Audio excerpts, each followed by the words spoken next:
Hello and welcome to our very special one-shot, The Shadows Heist. We are your hosts and storytellers here from Wanderlustdnd, and with me today are three fantastic guest players. The dreaded DM, Marta, and Jay from Charisma Check. Don't worry, we will get to introductions in just a moment. But first, Wanderlustdnd has partnered up with Dakota Irish to run a live game during October's Gamerfest at the RDS in Dublin. So while tonight is just a small preview into what is to come, you can join us for the live event at 4 p.m. Saturday, October 21st at Dakota Irish's Tabletop Zone. You can purchase tickets at the Gamerfest website by following the links below, but please know that the live game is free to attend, so we cannot wait to see you there. So, before we jump straight in, let's do a few introductions. I will get us started. You probably know me from Wanderlustdnd podcast, but my name is Amber. I use she, her pronouns. I will be the game master, storyteller, and trauma bringer for the Shadow Heist one shot. D&D is a big passion of mine, and I've been playing a medley of TTRPGs for over the last 4 years, 2 of those as a full-time dungeon master and writer. I started the I can't even say our podcast name right, apparently. You got Wanderlust D&D podcast with my original D&D group back in February, I believe it was. And I'm very excited to welcome a new group of adventurers to the city of Minera to see the chaos that you all bring. So, wrong eye. We will start then. Dread, if you want to get us started. Oh, me? Oh, okay. Hello, everyone. My name is Dread. I'm also known as the Dreaded DM, or Caitlin. Whichever. I'm good. I am a Twitch streamer. I stream on Wednesdays and sometimes Sundays, messing around with games of various kinds, usually TTRPGs, but also I recently discovered a video game, a single video game, and I also try to make content on my other channels on YouTube and on TikTok, and I also mess around on other actual play streams like Penny Dragon's The Consequential Quintrivium, where I play Sora P. Yep, that's what I do. Those are my things. Cheers. Amazing. Oh, brilliant. Well, welcome. Jay, would you like to introduce yourself? Hi, I'm Jay. I guess as I'm now known, I'm Jay from Charisma Check. I started a company with my best friend called Charisma Check, where we do various kind of nerdy inspired theater and live performances. We don't do anything online at all. We play D&D in front of live audiences. We've been doing it for about 7 years. I think by the time this one comes out, our most recent show will be over because it's on Tuesday. So hit us up next month. We play out in Underworld Gaming in Tala. I use they, them pronouns. That's part of it. And we have a podcast coming out in the next beginning of next year, where we do spooky stuff with Irish mythology in a different system. We I think are doing a Halloween game at Underworld. The show that we're doing on Tuesday is called Let's Kill a Unicorn. We're doing a bunch of stuff, but unfortunately, it's only you have to be in one physical place to see it.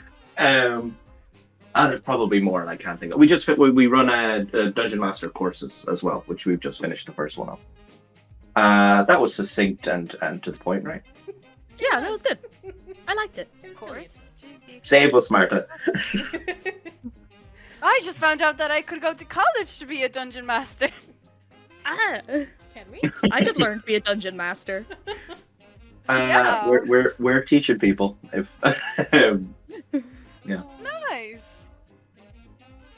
Very good. Oh well, that leaves me then. Okay. Yeah. It does, yes. I guess we're done. Yeah. Okay. Well, I'll just go then. My name is Marta, or Marta Chan Art on Instagram and Twitch. I'm a character designer, frog impersonator, dice goblin. I have many titles, but I'm also a dungeon master. I've been playing D&D for 7 years, only being a DM for a year. Did I say that? Yeah, I draw. I'm a character designer. Yeah, that's on the list. I'm just very excited to start playing. D&D has been a huge part of my life, so I'm very excited to be here. Very honored to be here. Pronouns, she, they. Chaotic alignment most of the time. Sometimes chaotic good if I'm feeling good on the day, but mostly chaotic. And yeah, can't wait to bring chaos to this little adventure. Oh, well, just from our talks already this evening, I do believe it will be much chaos, which I cannot wait. But without further ado, are we ready to jump into tonight's, I guess, intro into the heist?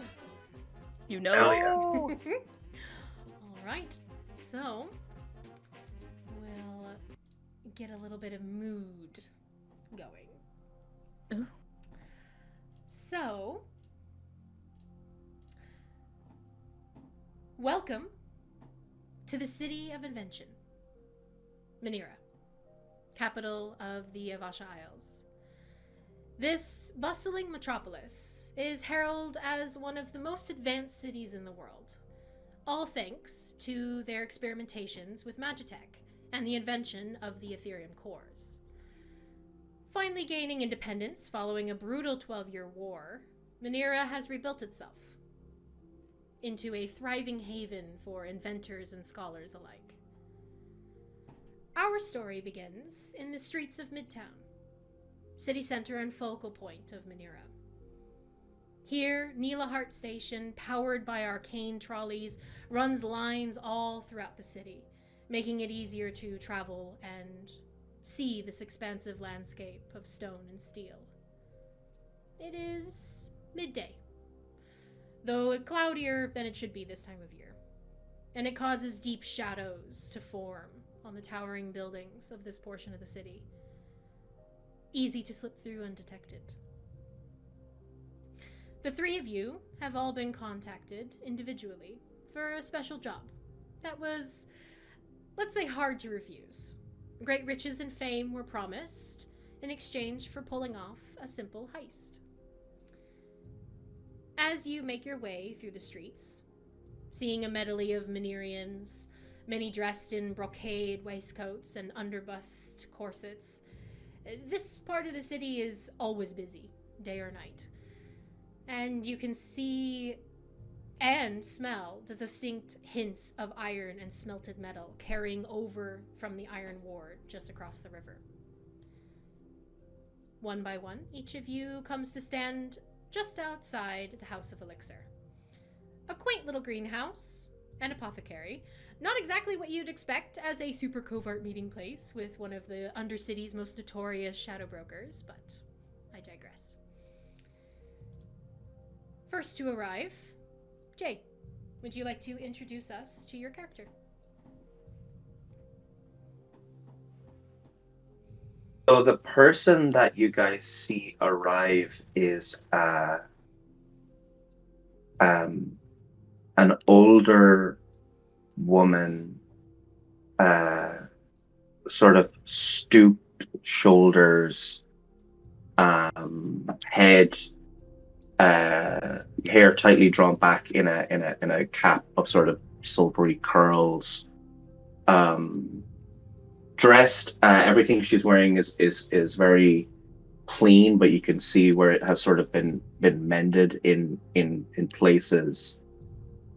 And she is just, as she is walking, she's just finishing a conversation with somebody who she met on the journey, and at the end of it, she's sort of making her apologies to say, this is where I'm going, but it was so lovely, and I hope everything works out.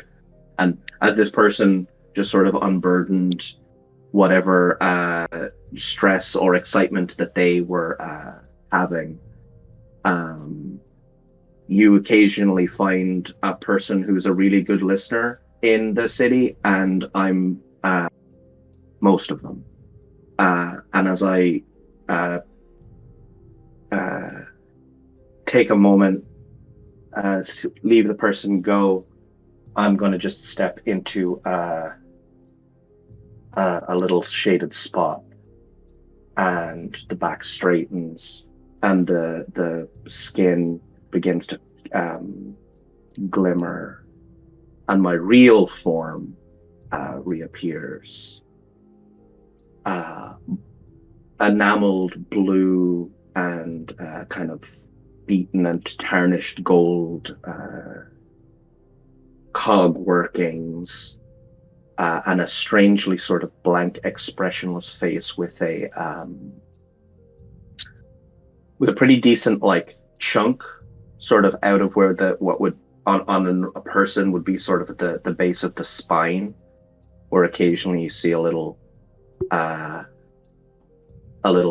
glint or a little spark of etheric magic. I am a clockforge. My name is Glint, and I am a professional listener and understander of people. I just sort of, I don't need to eat or sleep really, so I just sort of wander around the city, getting people's stories, and trying to commit them to memory before my little defect back here, eventually those stories kind of drain away. So very no long-term memory, but an excellent short-term. So I pay attention, and I'm quite bewildered as to why I'm here. But often it's a case of, so is this as a result of something that I forgot, or someone who's become aware of me in ways that I'm not aware of. So I'm at ease, but and I think I'm gonna, before I step back in, I will glimmer again, and I'm sort of a young, broad-chested man with kind of ruddy, with curly blonde hair and ruddy cheeks. All of these are just these masks don't mean anything to me. So, and I will wait outside. I'm going to wait and see who else. I'm not going to enter. I'm going to wait and see who else shows up. So I'm going to just sort of lean against a wall near where I'm to go and survey the scene. Perfect. Very good. Glint, you find a safe little cozy area near an alley where you can kind of just observe like you always do. And after 10, 15 minutes or so, you see an individual seem to make their approach towards the House of Elixir, this greenhouse and apothecary. Marta, would you like to introduce us to your character? Well, I wouldn't say you see them first, you hear them first. You hear clank, clank, clank, clank, clank, clank, clank. And you see a 3.5 feet tall little guy dressed in chainmail with a greatsword at his back, almost the size of himself. You're probably wondering, how does he hold it? Why does he hold it? On top of that, and on top of that, he also has a shield that is also kind of almost the size of him. Like, how is he holding it up? But you see him with a big grin, walking around in a bandana. He has a little bandana on his head. Instead of a helmet, he wears a bandana that is covered in some paints. Crusty old paint is dried here and there. But he's delighted with himself, walking up, shoulders broad, like clanking around. His name is Pallet. Pal for short. And he also, not only does he has the shield and the greatsword, but around his waist he has a little belt, and you can see that there is tiny little different size paintbrushes strapped on the belt with a little palette at the buckle. Like literally, like, you know, that stereotypical palette that you put your thing. It's like the buckle, and he's just like clanking around, approaching you. Like, how tall is your character? Depends on when you catch me. At the moment, I'm in my real form. I'm like unremarkably, like, I'm kind of 5'7", 5'8", and like extremely thick, small, kind of like narrow-shouldered and compact. But now I'm the guy that I'm currently as put 6 foot on his dating profiles, but is maybe 5 foot. Yeah, 5 foot 10. Regardless, like, I was like, I asked, but he's tiny, so he kind of. You're definitely looking, yeah. Yeah, he's like, hello. Do you carry all of that metal around with you for protection, or is there something else? That depends. Depends on what? I like sink down. I'm like, oh, instantly. This is the most interesting person I've met all day, so I'm instantly like. Situation. So today is a situation you think you'll need it all. Yes. Oh. So you don't feel safe? I do. Because you have it. I understand, of course. Yes. That makes a lot of sense. It's nice to have something you know works. Oh yeah, I protect. Oh. Do you feel safe? I suppose I do. Good. Good. That's good.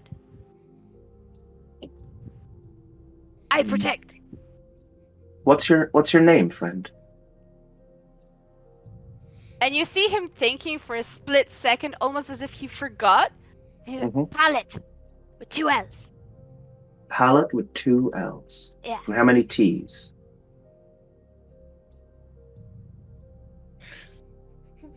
One. Gotcha. Okay, I'm gonna do my best to remember that. If name is too hard to remember, Pal. Honestly, And he just. I don't know what makes something easy or hard to remember, if I'm being entirely honest. But that's relatable. That's maybe too involved for this a first meeting. So. Good to meet you. I think so. Yeah. Here specifically to this greenhouse, or? Yeah. Or this? I don't think I've ever been here. Have you? Nope. Oh.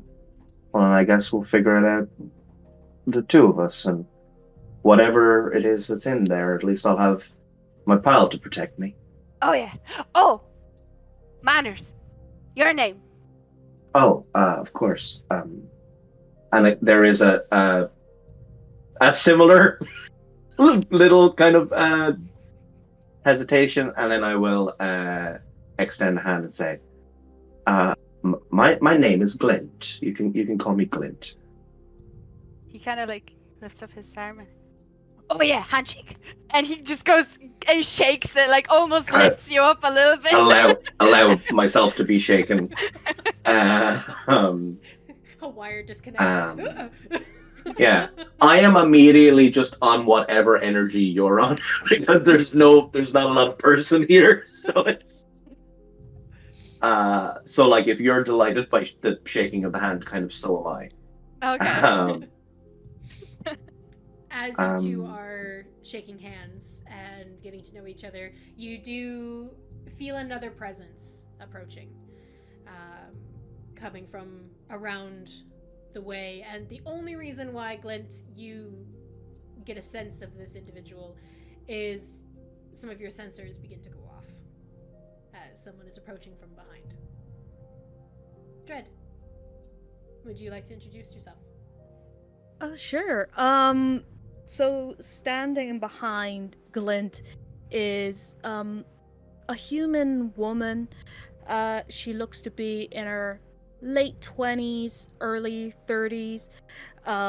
She has tanned skin, but it's so clear that she doesn't go outside. She's very pale for like a tanned person, for a dark-skinned person. And she's fairly tall. She's about 5'11", thereabouts, 6 foot on certain websites,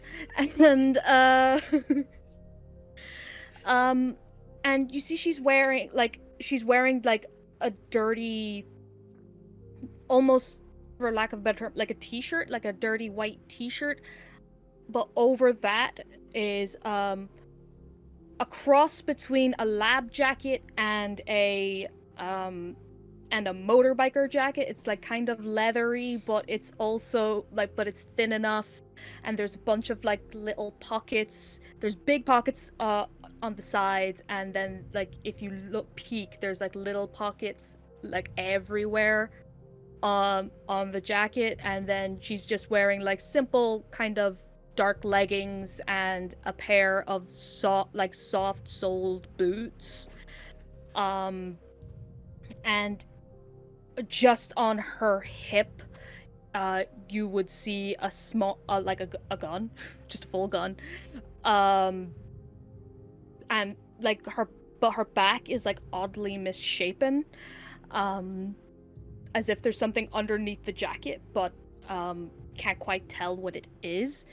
And as soon as she sees somebody, like these two sitting outside where she needs to go, and like being way too excited about whatever they're talking about, she's like, shit, just ignore them, this is fine, yep.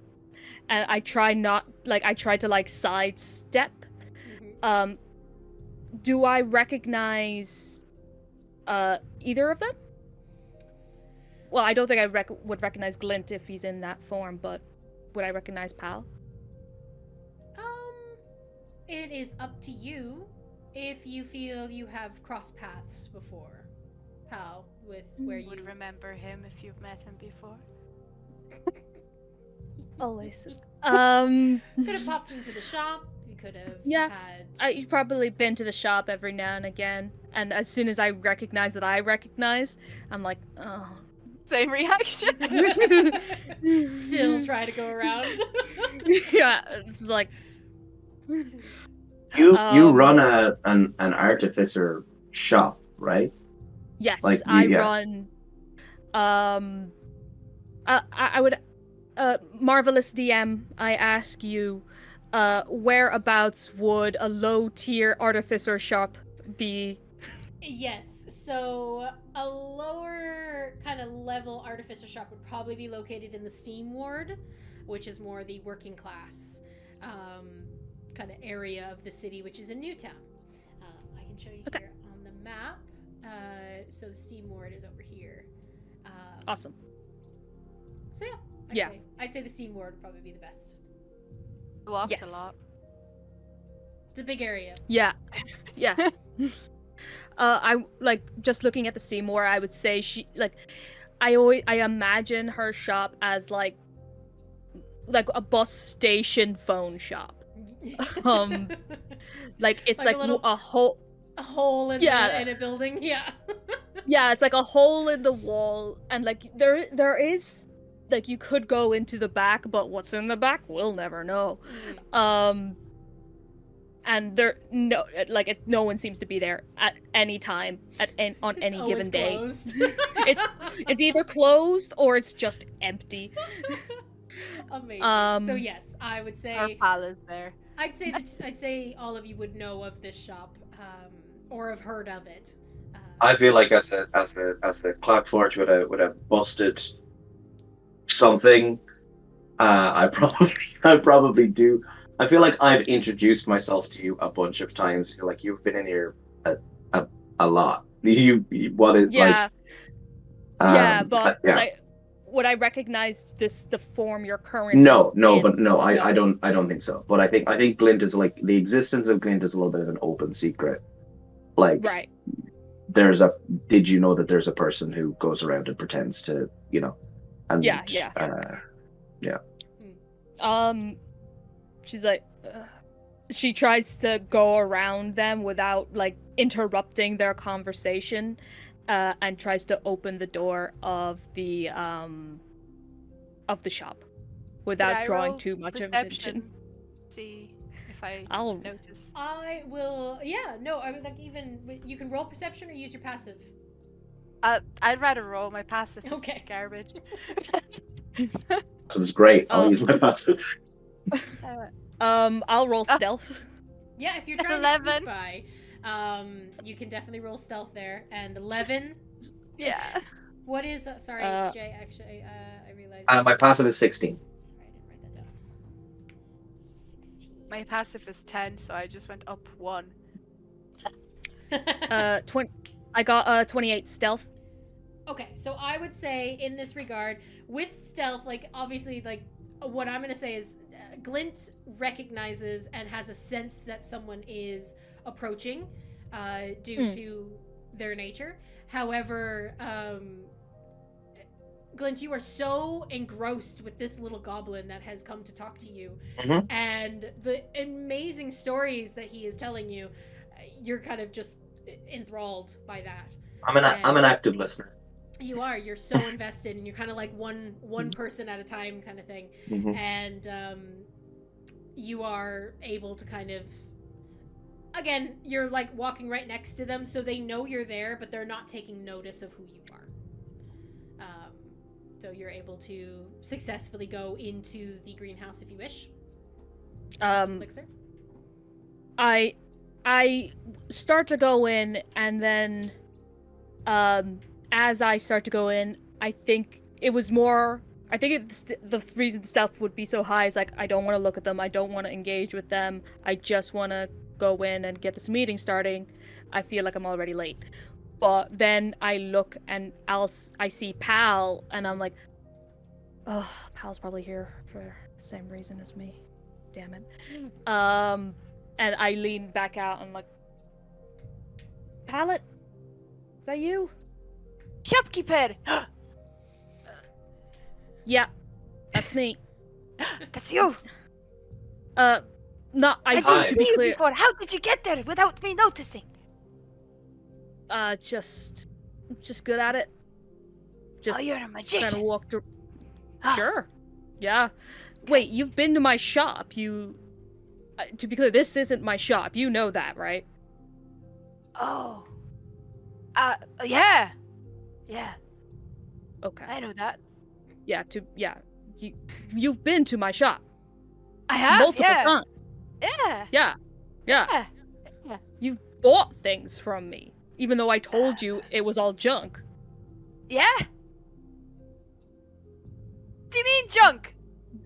Your shop is the best shop. If you say so.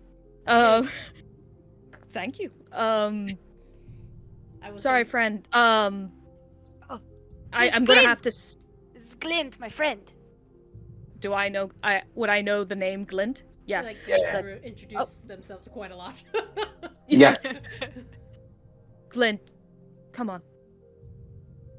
You're probably You'll get there. Come on. Zepan. Zepan. It's Zepan. You've been to my shop as well. I've been to your shop for repairs.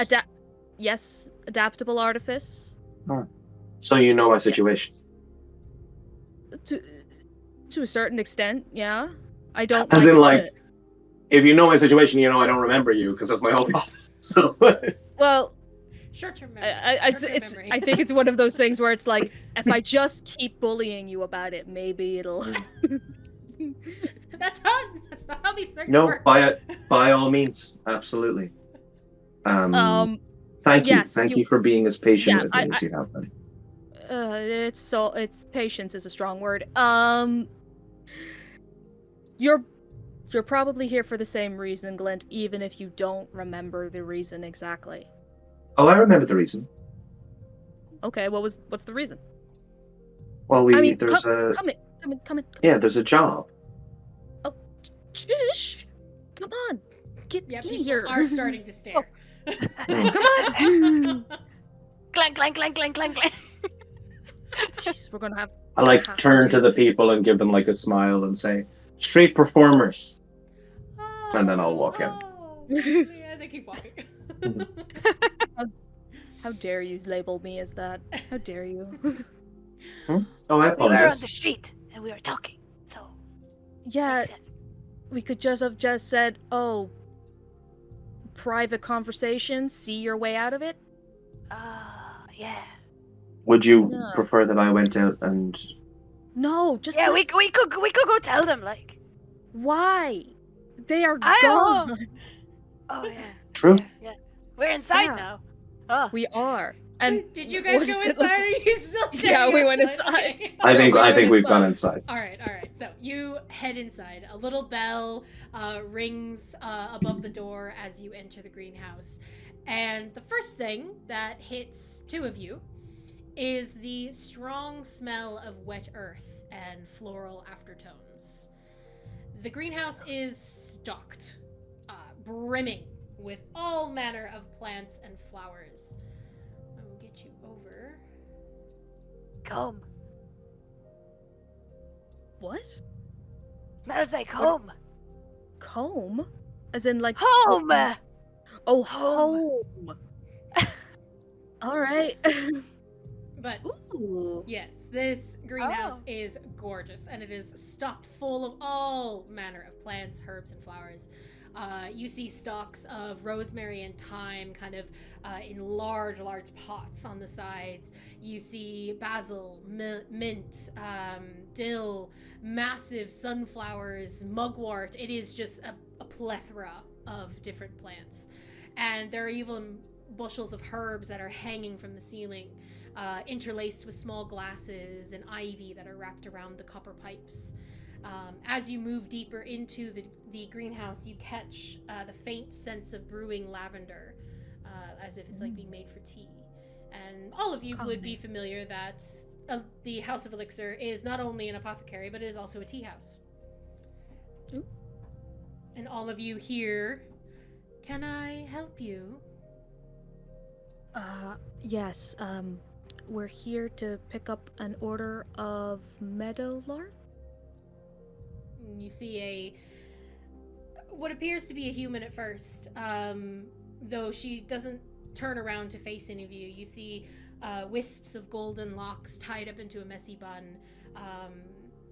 While she doesn't turn, she seems to be aware of your presence wherever you are. And as you say, wanting to purchase meadowbark, you kind of hear a really now. And she turns to meet you all, and you notice that she doesn't actually make eye contact with any of you, but her eyes are very, very, very bright blue. I also don't make eye contact, but for different reasons. Nobody probably. makes eye contact. Full Very eye direct, contact. clear eye contact. Staring right into her soul. Stare away. She does not make eye contact with any of you. I stare at a little spot right on her forehead.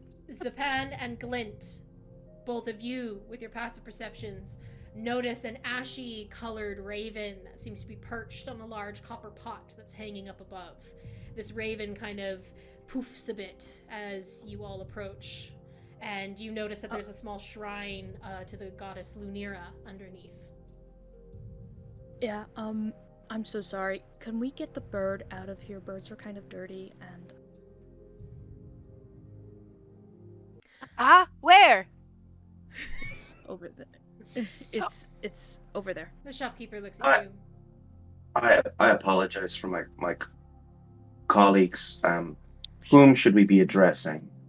Oh, I am Victoria, but it is not really important who I am. If you're here to purchase meadowbark, then you can follow me.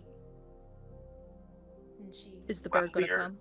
she begins Yeah. to. She seems to almost completely just ignore you. Zepan, and just Trying to catch the bird, he's like, "Caw!" the raven stays up high and is just kind of like. Trying to jump. But Victoria, I put my hand on top of Pallet's head and just keep them down, and like a big sister, like controlling like the little sibling, just like steer him. Very good. You follow Victoria. Victoria begins to lead you towards the back of the greenhouse, and while she moves, she's so graceful between all of the rows of plants and hanging herbs, but again, seems to be looking up, but very aware of all of your presence. She brings you towards the back of the greenhouse, and that scent of lavender just gets really strong. You notice that to the left-hand side is a narrow hallway that leads towards the little tea house that's off to the side. And then to the right is a metal staircase spiraling down, leading to the lower basement.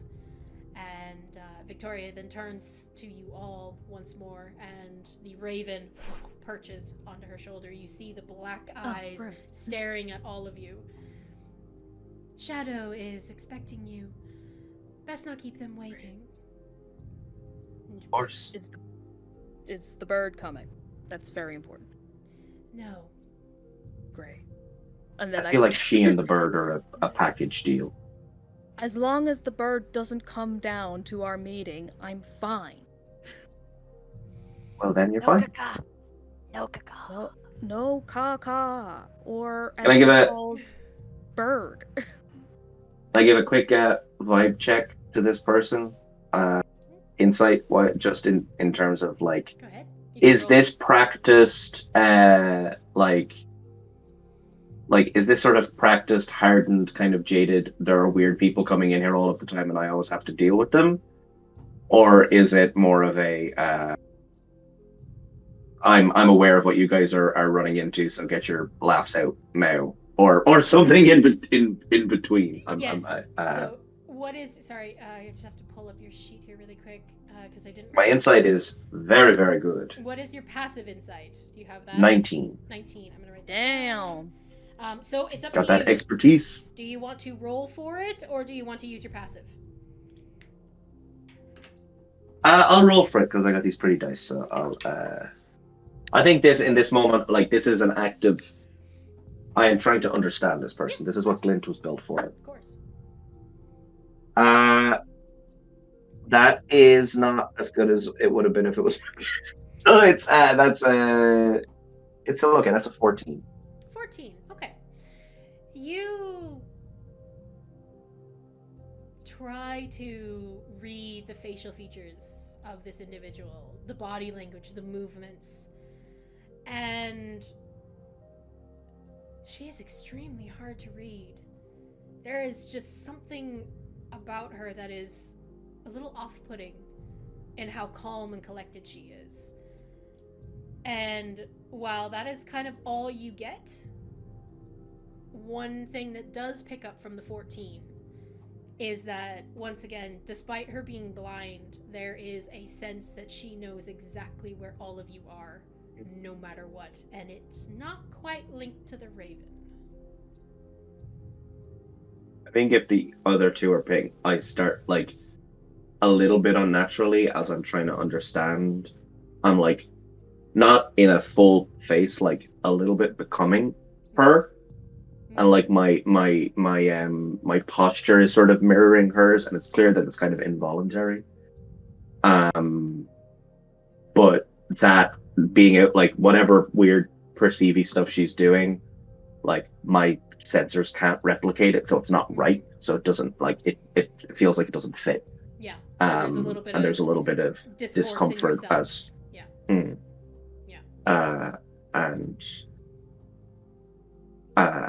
to make myself feel a little bit more at ease, I'm just going to drop the full thing and be in my clock forged. Everybody here knows who I am, so there's no. You don't need to tell a lie when you don't need to tell a lie. Yeah. She seems to make no apparent change in her behavior, though the raven does poof up a bit at your change, but more just because the raven can see it. Well, technically for her, you haven't changed. So I look at him like a little like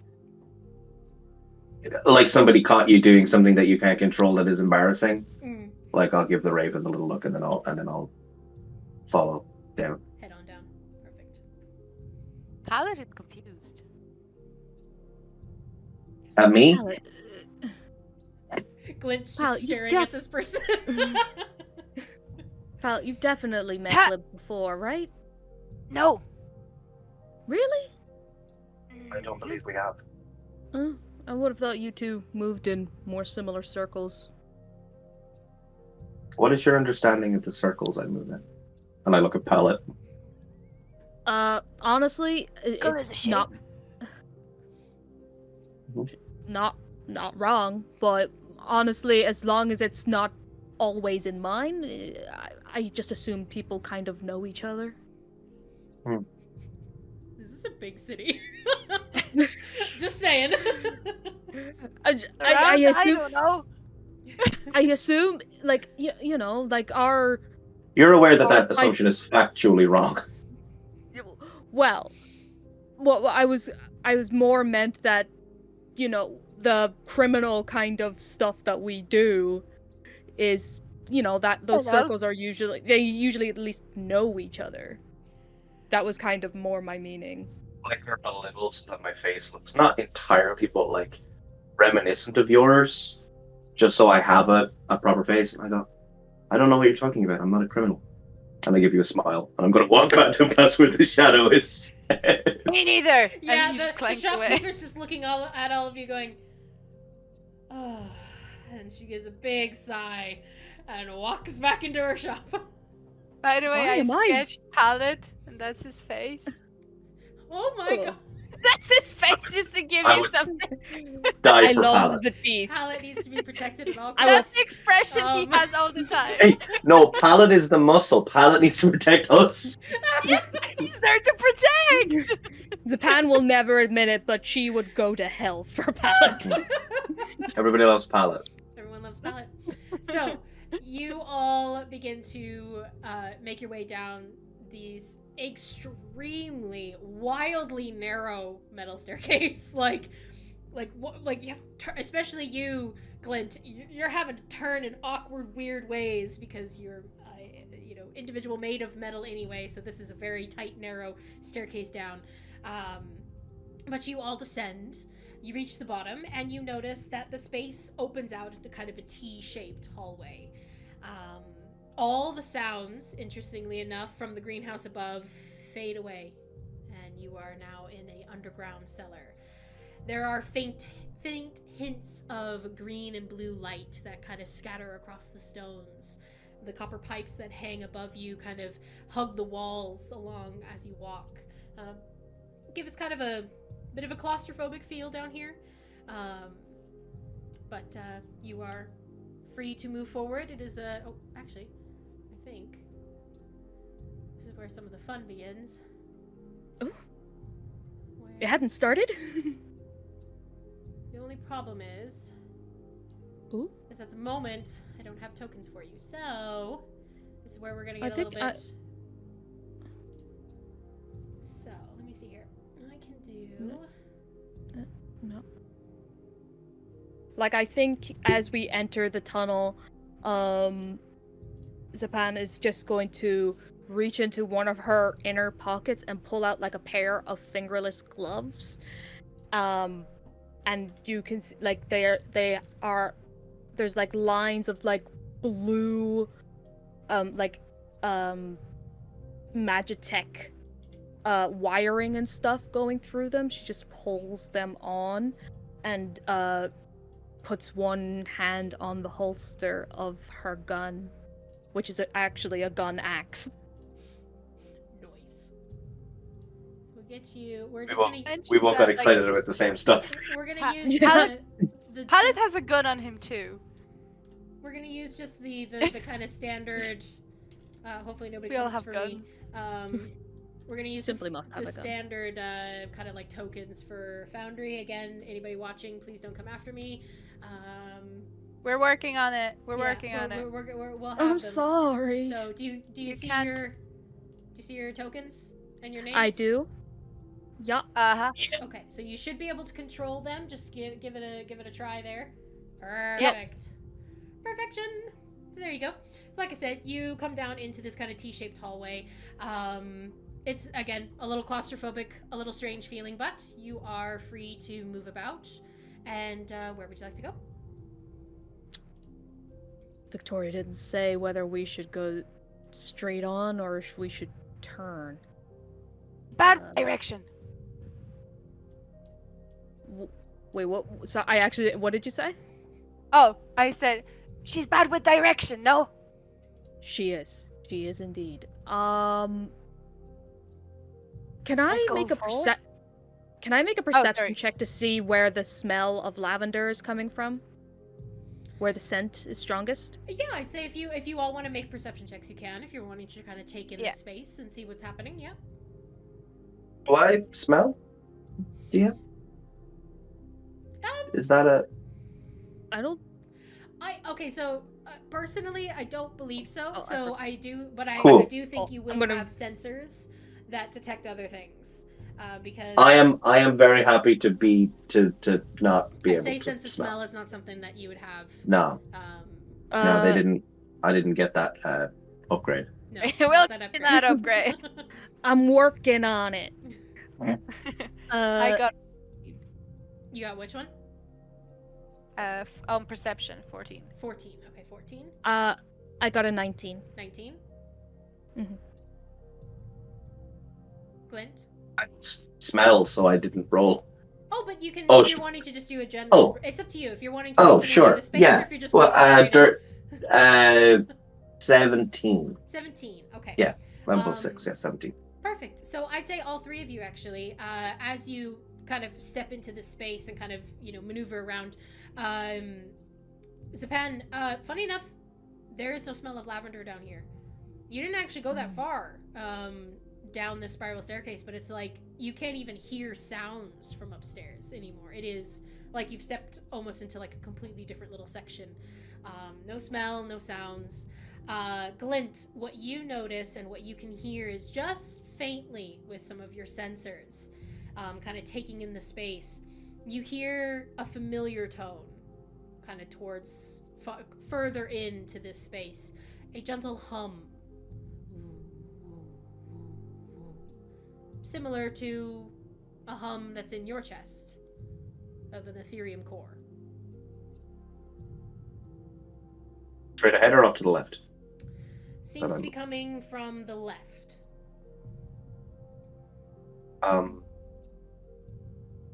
There's a machine generator of some sort to the left. That might be exactly where we do or don't need to go. Okay. I'm going to use one of my magical tinkerings Okay. to I take out like a little screw from my pocket and I imbue it with a little, like, I just crack it and shake it a little bit and it's like a little glow stick. And it sheds a 5-foot radius of light. Oh wait, I just remembered. I'm sorry. I'm going to scratch that. I just remembered something else. I take out from one of my many pockets, I put on a pair of goggles. Oh, you have the goggles of night. Yes. And I put on my goggles of night. Perfect. I'll take out the glow stick as well. Just, there's nothing wrong with it. Palette, what are you doing? So Palette is watching everybody do cool things and the glow stick, the goggles. He kind of regrets not buying goggles too. He had them in his hands earlier, but he got binoculars instead. So he kind of just rubs his hands, and I'm gonna use one of my uses for divine sense, just to see if he can smell something on a different level. So he kind of just puts his hands together and he goes, "Husband, come on, tell me, which way to go?" Husband? You're married? Yeah, I'm a married goblin. Oh. So, Palette, remind me, Divine Sense, that shows Fiend, Fae, So- Undead. So as an action, I open. So you know the location of celestial fiend or undead within 60 feet that is not behind total cover. Sorry, repeat. And I also is know Faye the in that type. too, or no? No. No, cool. Okay. Awesome. Then you say your prayer to your god and pull on the connection that you have. And you hear in your mind, you again. No, there's nothing around that you have to be worried about. Okay, thanks. Love you. Love you too. He says out loud, by the way. He says his prayers out loud and stuff. Are you saying that to me? No, to my husband! Oh, And then you're he just talking- kind of starts trotting in front, like, he's like going to the left. He's like, my husband! And he just waddles away. He was talking to his husband. I love him so much. All right, I just don't understand how. My head! His head. Oh. It's like So- Zepan really doesn't like how she's being made to feel like either a crazy person or an idiot. So So wait, Can so I just- Palette, are you just like, you're just walking straight ahead, walking straight forward? Yeah. Yeah. Okay, cool. All right, cool. Like, can I I'm just move my... following. Okay. I'm I'll happy to follow follow. too. You're following too? All I- right. The scene there was I said I hear something, and one of you put on goggles, and the other one said a prayer, and I was like, so the left door or the? Glenn's like, I don't. Husband says it's safe, let's go! Well, there's two nice robots over here. So Palette, as you Rabbits. turn around, as you turn this corner, Palette, empowered by your, hearing from your husband, you see immediately stop and off to the left and rights, left. You see that two trooper class clock forges seem to stand up fully as you approach. The core of them, the center of them, starts to almost flash a bit of red, and you hear intruder, and I need you all to roll initiative. Red's a bad color. That's been my experience. I'm gonna roll the metal die for this. Let's go, destroy my table! All right. Oh! That. Guys, it's a dirty 20. Oh, Hey. dirty 20. Nice. Yes! Oh. Nice. Not as good. 12. All right, hang on. Palette, what is your total? It's I was gonna dirty 20. Dirty 20 is the total. Okay, cool. Yeah, I rolled a 19 plus 1. Zepan, 12 total. 12 total. Lovely. And Glint, 14. 14 total. Lovely. All right, bear with me, listeners, as I switch up the music a little bit. Oh yeah, I forgot we were recording. I really channeled Palette there. Oh, You did. yeah, we're recording.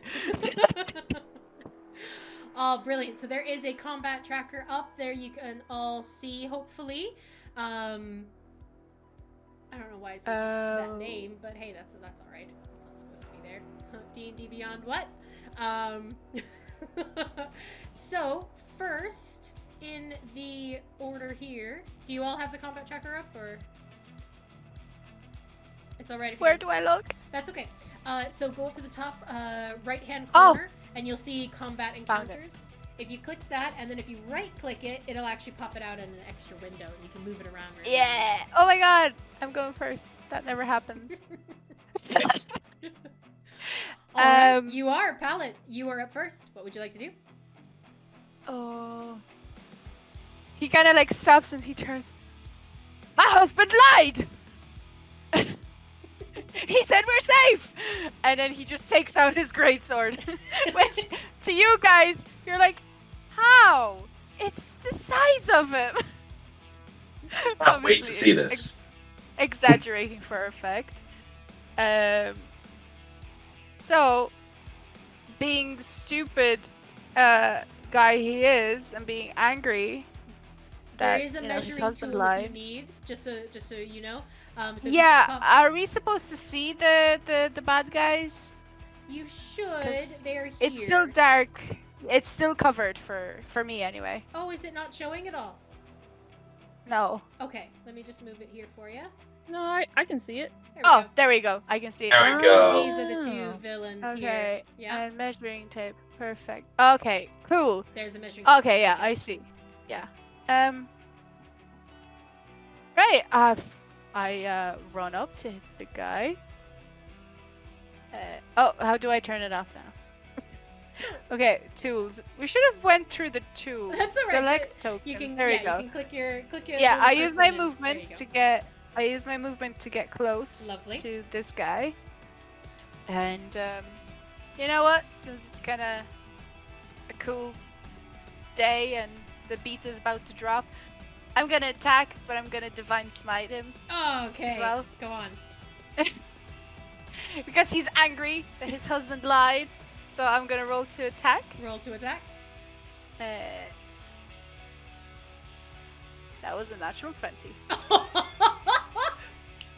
I can move my camera like it's the first time I rolled these dice. I mean, that's a good sign for this game, guys. Like, yeah, I mean, natural So 20. how do you do natural 20? So- Behind pallet for 2 hours. I know, Ballad's just gonna take the spotlight here. Hell yeah. This is how we say hello in Goblin.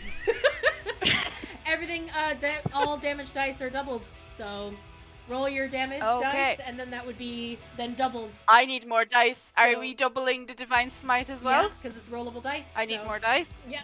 I need more dice. That's okay. Never taught. By the way, this is my second time playing a paladin. My first time was 7 years ago. Oh wow. Yeah. What level are you smiting, by the way? Is it first, second? First. Okay, perfect. So I'm just gonna do 2 extra d8s. Lovely. So for Roll I'm to- gonna. Oh, I'm- you it's a natural 20 yeah. to hit. So yeah. So roll your damage. Yeah. So first, oh my god, it's gonna be 2d6s for. Okay, 4d6s for my great sword because we're doubling the damage. You can do that, or So- you can roll the 2 and then double that. It's up to you. Whichever is easiest on you. Ah, I'll roll Our brain. clanks. Yeah. Got clanks, gotta roll them. So 1 plus 5 plus 3 plus 4, so that's 13 slashing damage. Perfect. 13 slashing. And then, is it okay if I roll them separately? Because I know divine might has different. I think It's roll different the type of damage. yeah, roll the 2d8 and then we'll double that because it is the Okay. divine smite. So Okay, yeah, right, cool. Yeah, that's 2d8s. Oh, that was garbage. That's 3, so 6. 3 total. Yeah, Oh, okay. Like- That's all right. It's 6. and then so double that, so that's 6. Yeah, So 6. So 13. yeah.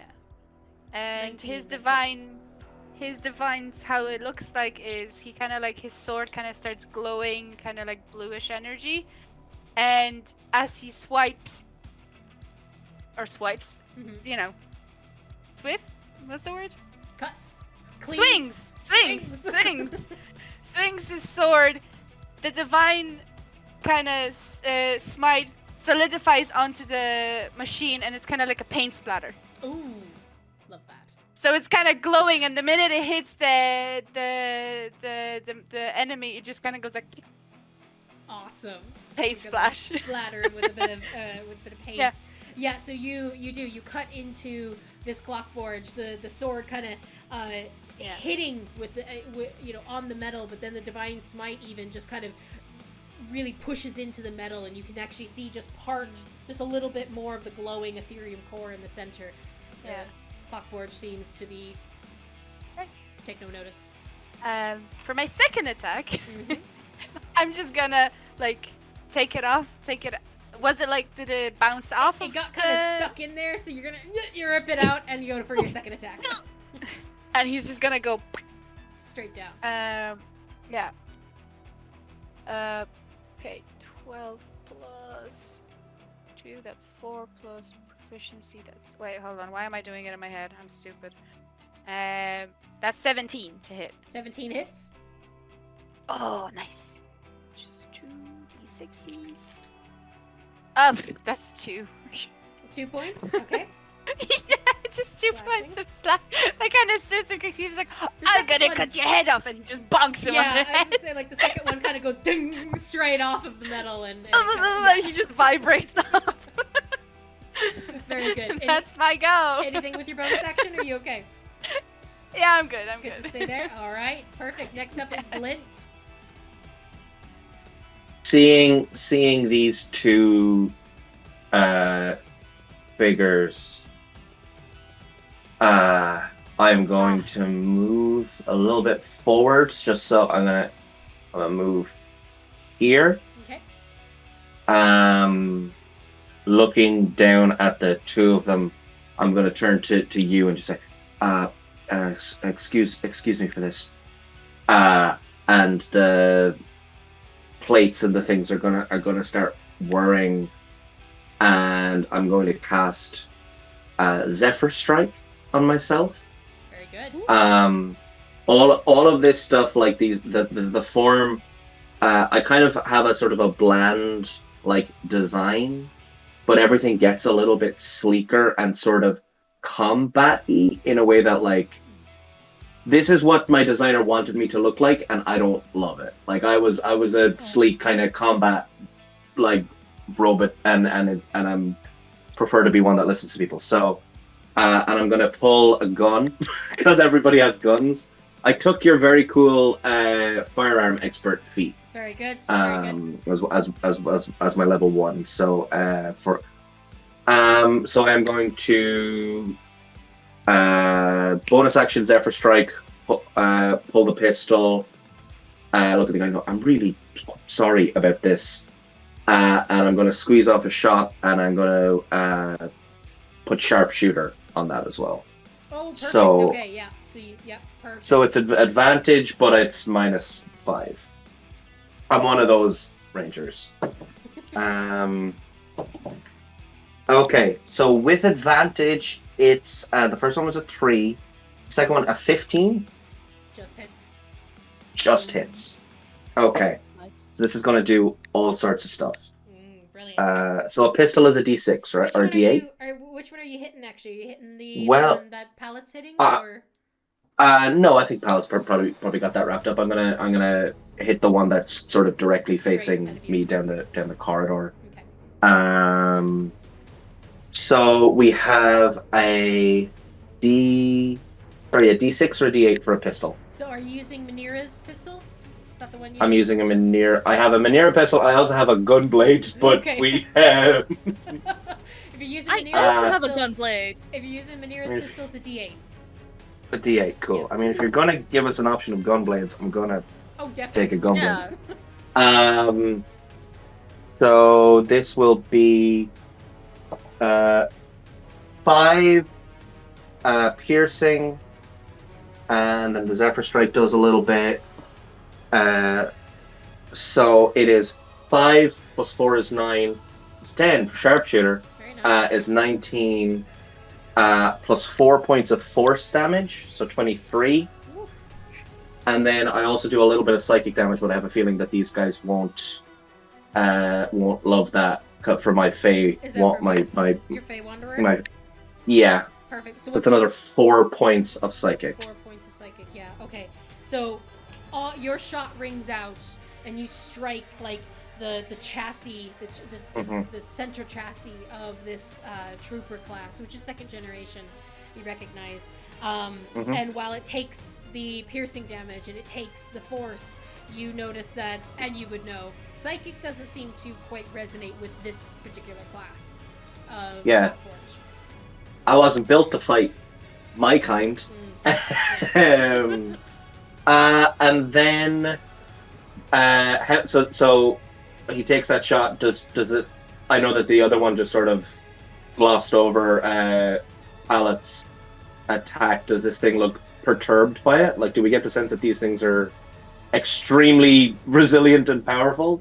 Go ahead, do vibe check if you want. Vibe check. Yeah, do vibe check if you want. That'll be a free action. God, these dice are not treating me with kindness and respect. That's a 13. Kindness and respect.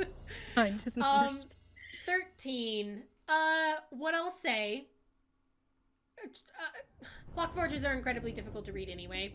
But one thing that you would notice, even with a 13, is that these two look quite reinforced. The internal chassis, or like the kind of front chest part of this particular machine, both of these, they look as if parts have been taken out of them to make them sleeker, more dexterous, more flexible. I see. Okay. I get a little bit. I have some robot feelings about that. But I need that on a shirt. I have some robot feelings about that. I have robot realized feeling. I just realized that my little goblin just went in attacking a robot person when there was like a robot friend next to him. Yeah. Listen, he's kind of stupid. Listen. If you get hung up on that thing, you're going to have a really hard time. We can't get upset about everything. He hasn't realized yet. My next round, he's gonna be like, turn around. I'm sorry. Honestly, I appreciate the effort, but right now, Try not to die. can I yell out to these things? Sorry, I realize I'm taking a million hours for my turn, but No, you're alright. we would like to purchase some meadow bark. Yeah, what I mean, he that was said. my idea. Yeah. So go ahead.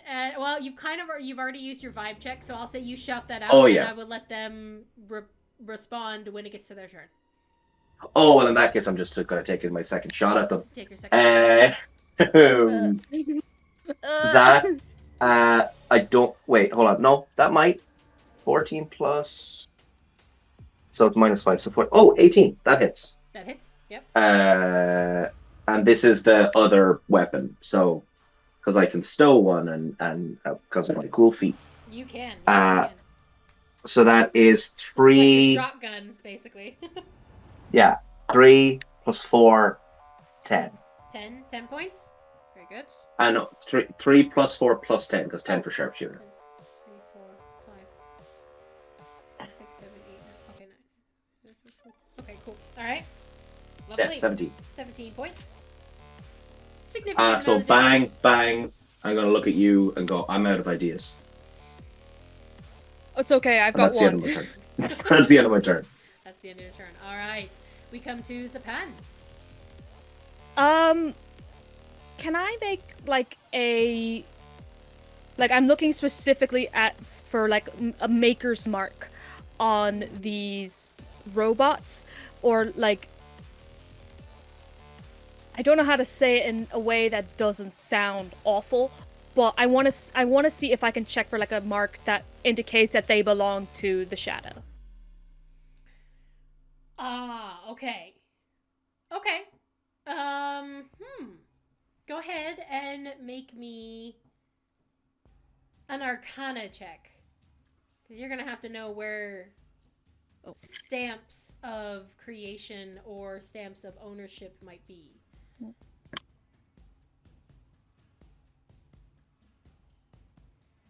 That is a 22 Arcana. 22 Arcana.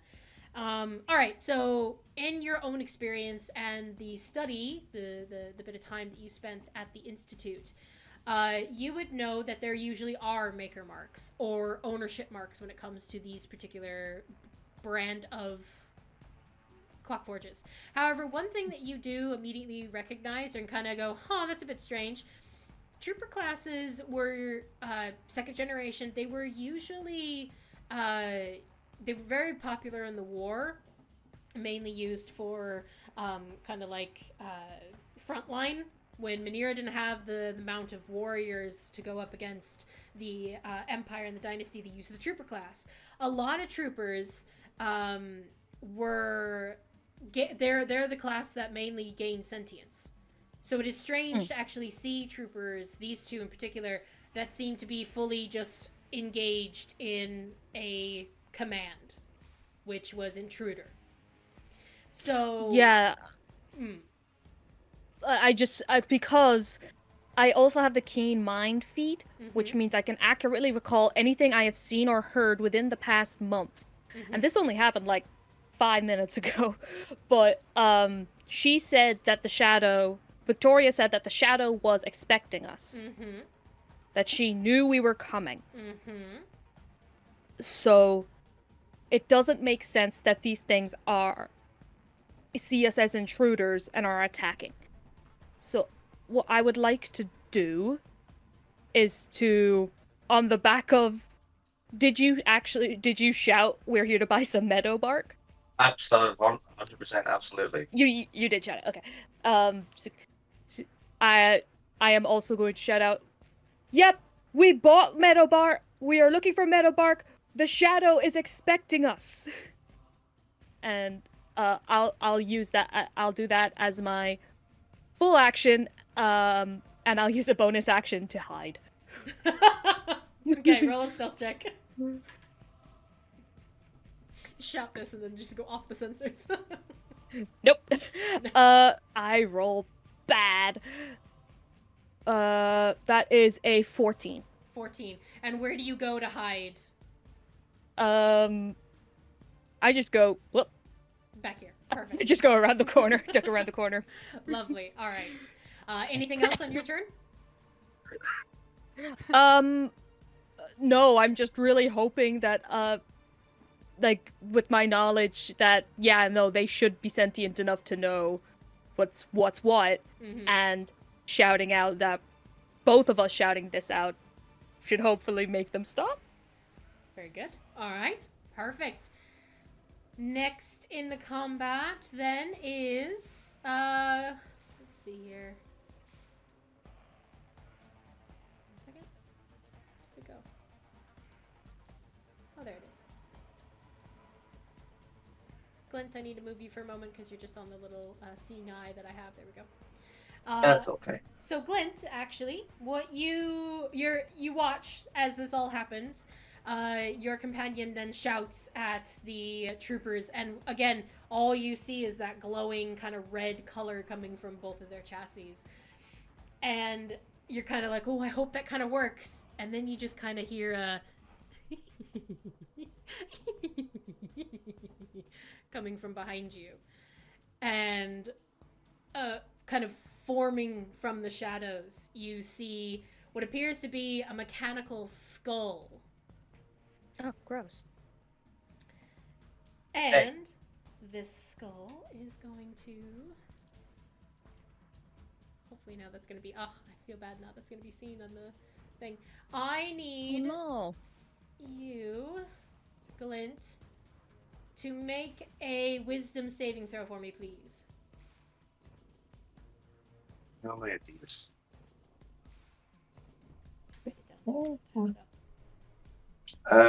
Wisdom saving throw. That is, these are hard to read. That is a 15. 15. All right.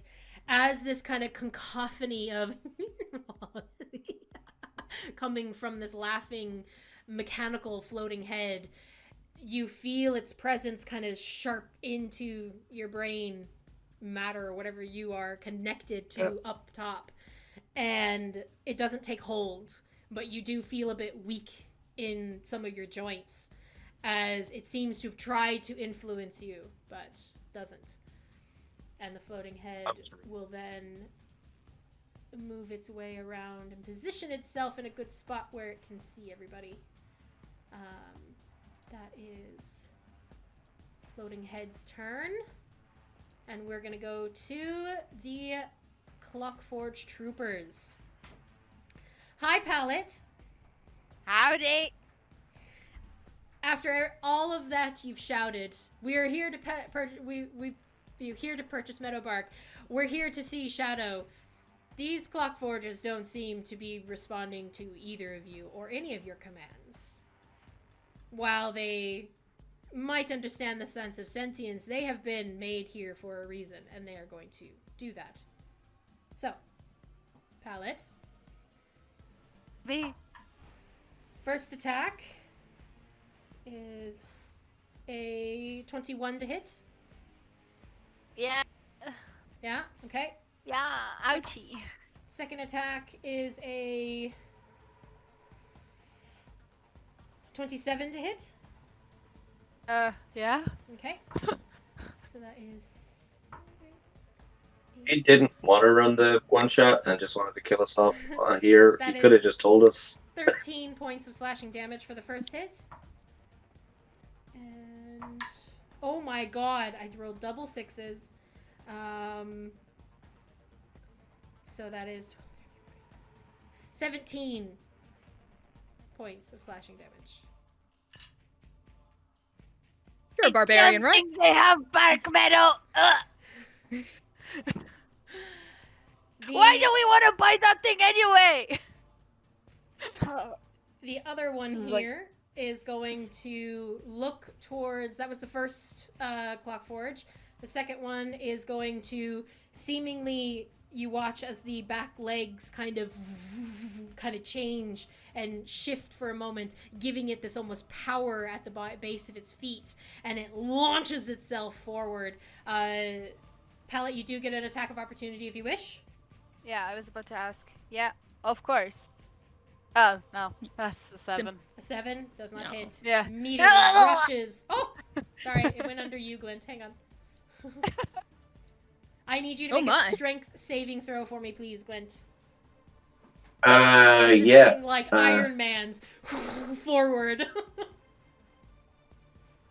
That's a 10, which is a really big number and Alright. should be sufficient, I It believe. is such a big number, and so is the very large cockforge that's coming towards you. So it launches itself towards you, and both of you go slamming into the back wall. You feel the stone kind of underneath you as you kind of get left there in place. The trooper falls back to the ground, and you just hear "intruder" as it stares at you.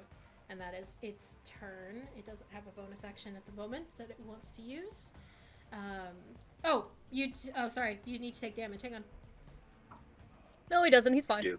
4, 5, 6, 7, 8, 9. That is 9 points of bludgeoning damage. Good and cool. 9. Gotcha. Perfect. All right. Top of the round, Pallet. Oh, I was joking. Oh, no. Don't do that. Please don't. I was just in character, you know. Oh, yeah. Choking on blood. I mean, you did take a significant amount of damage there from I did, didn't I? a very big sword. But you also have a big His sword is bigger than mine. How dare he? I said, no, it's not. Yours is bigger. Why can't I not type? Right. I should have had this open. I am so sorry I didn't. You're good. Just taking out a spell Okay, here. The very next good. night.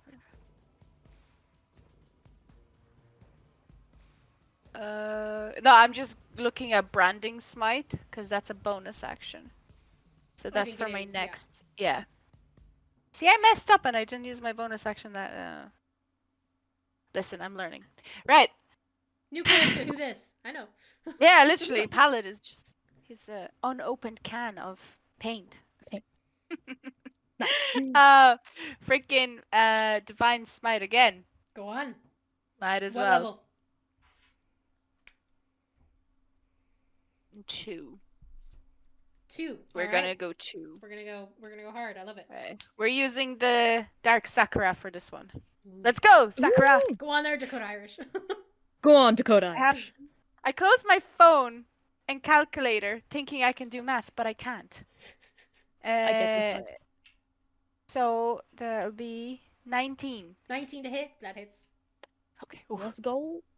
Right. So I'm doing divine smite at level 2, so it will be 3d8s. Mm-hmm. Okay. Cool. I can do it. I believe in you. Take your time, Maths take your can't time. defeat me. I can't read. Oh. Right. And then why did I put these away? Jesus Christ. I'm too excited. I was like, oof. Okay. For the weapon, it will be for the slashing damage, Mhm. it's 10. 10. Okay. And then divine smite. 3d8. Oh! Ooh. Oh! That's 19. Oh, Ooh, let's go. That's 29 total. Woo-hoo-hoo. Very good. Yes. Paladin. That's So you do some significant damage in this hit. You cleave down like the other side of the chassis, and at this point you've almost created this V down to its ethereum core. You hear this as your sword cuts through the metal. It's that grinding, terrible screeching noise, and even the trooper itself seems to kind of like seize up a bit, as that was a significant amount of damage that you just hit into it. Yes, I did. You can actually see and feel that the ethereum core is getting very warm with that divine energy. It's like it's overheating it almost. So that's where it is. Right? There's more, and I'm gonna attack him again. Okay. Yeah. Right. Okay. Oh, I forgot to add proficiency in my last attack, but it's okay. That's on me. You still hit, so. Yeah. Now that's 18 to hit. 18 hits. And I added my proficiency. Lovely. I'm not divine smiting this time. So that is 9 to hit. 9. Or 9 damage. 9 total. Very good. Yeah. Very, very good. All right. Okay. Anything else? Bonus action. I'm gonna cast. Oh, wait, hold on. Yeah, I used my second spell slot and my first spell slot, so I still have. Yeah. So as a bonus action, I'm using my second spell slot, and I'm gonna cast Branding Smite. I realize now I've not had paladins in my games before, so I need to ask. Usually, you're kind of restricted to only you being able to use one spell slot in each round. Is that it? Is that something for paladins though? Paladins can sack as many slots as they want. They just Okay, so will they're not run out limited of slots. On that. No. Yeah, because they're not Not casting a spell. They're Technically. just burning the slot to. Yeah. to- I just wanted to check. So like I said, burned. Yeah. Yeah. So I so you- burned the spell slot for Divine for Smite the for first, the first one, attack. and then you burned Yeah, one for and the now second. I'm using it as a spell. Bonus action So spell. Perfect. yeah. So basically, next time I hit a creature with a weapon, Okay. I will get extra 2d6 radiant damage. Very good. Very good. All right. So he's just like ready. He's ready. The sword is glowing. You feel the vot around you, the energy, the vine. And he coming does with that you. Yeah. to the thing. Very good. Very good. Anything else? No. No. I don't think I can do an opportunity attack. I can't do it. I can't No, do it. not right now. He hasn't moved yet. He hasn't left yet. No, not like this. Very good. All right, Glint, face to face with this trooper class.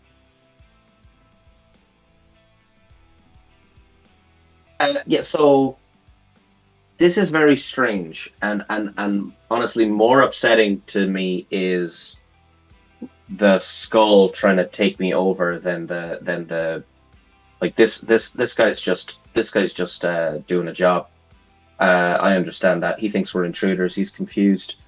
The skull, however, is rude, so I am going to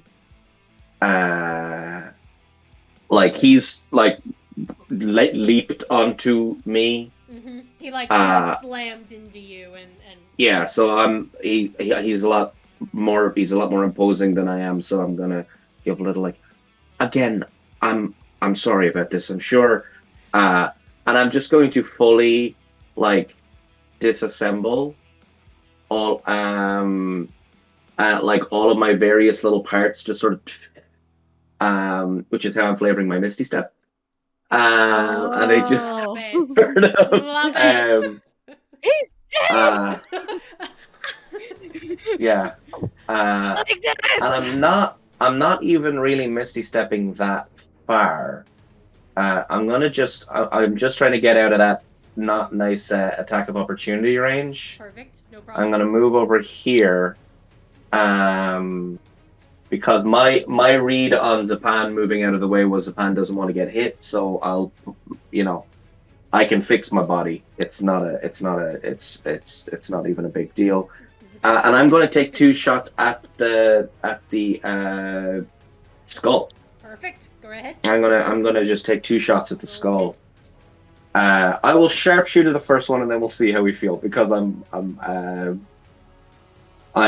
not as confident as I was. Okay. As I was.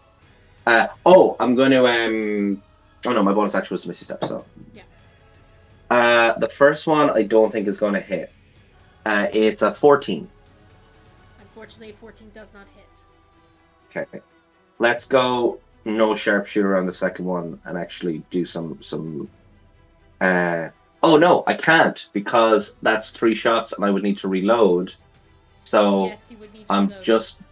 I'm just gonna move in and I'm just gonna try to skewer the thing through the I'm just gonna move in and with the gun part of the gun blade. Perfect. I will just take an attack, take a swing. Go right ahead. That's a 15. 15 to hit. Yeah. Unfortunately, it does not hit. God damn it! These head these dice are not being kind to me. He's very dexterous and he's very whoa. There's Sure. a bunch of squares on the map now. Yep, sorry, that was my bad. I was trying to measure things and I don't know how to make it go away. You're grand. I'll get rid of him. Don't worry. We'll get rid of him. Yeah. I'll just scoot around to this side of him then, just to keep Distance. just to I don't want to get hit by the other guys, but I think I've identified that this thing is the problem. Okay, perfect. Yeah, the floating head just kind of up there, looking at all of you, kind of taking you all in. There's a kind of blue glow behind its eyes as it kind of floats there. So, anything else? Swinging at it, just going like, did someone have to record laughter? Is that what? Probably. Just swinging and missing as it's zooming around me. It's like an annoying fly. It's like. Yeah, that's my turn. That's your turn. All right, Zepan.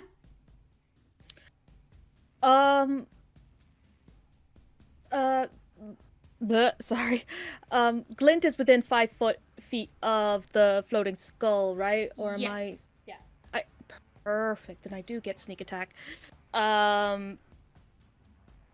I think if calling out didn't do anything, then Zepan is thinking this is a test. This must be some sort of test to see if we're up for this.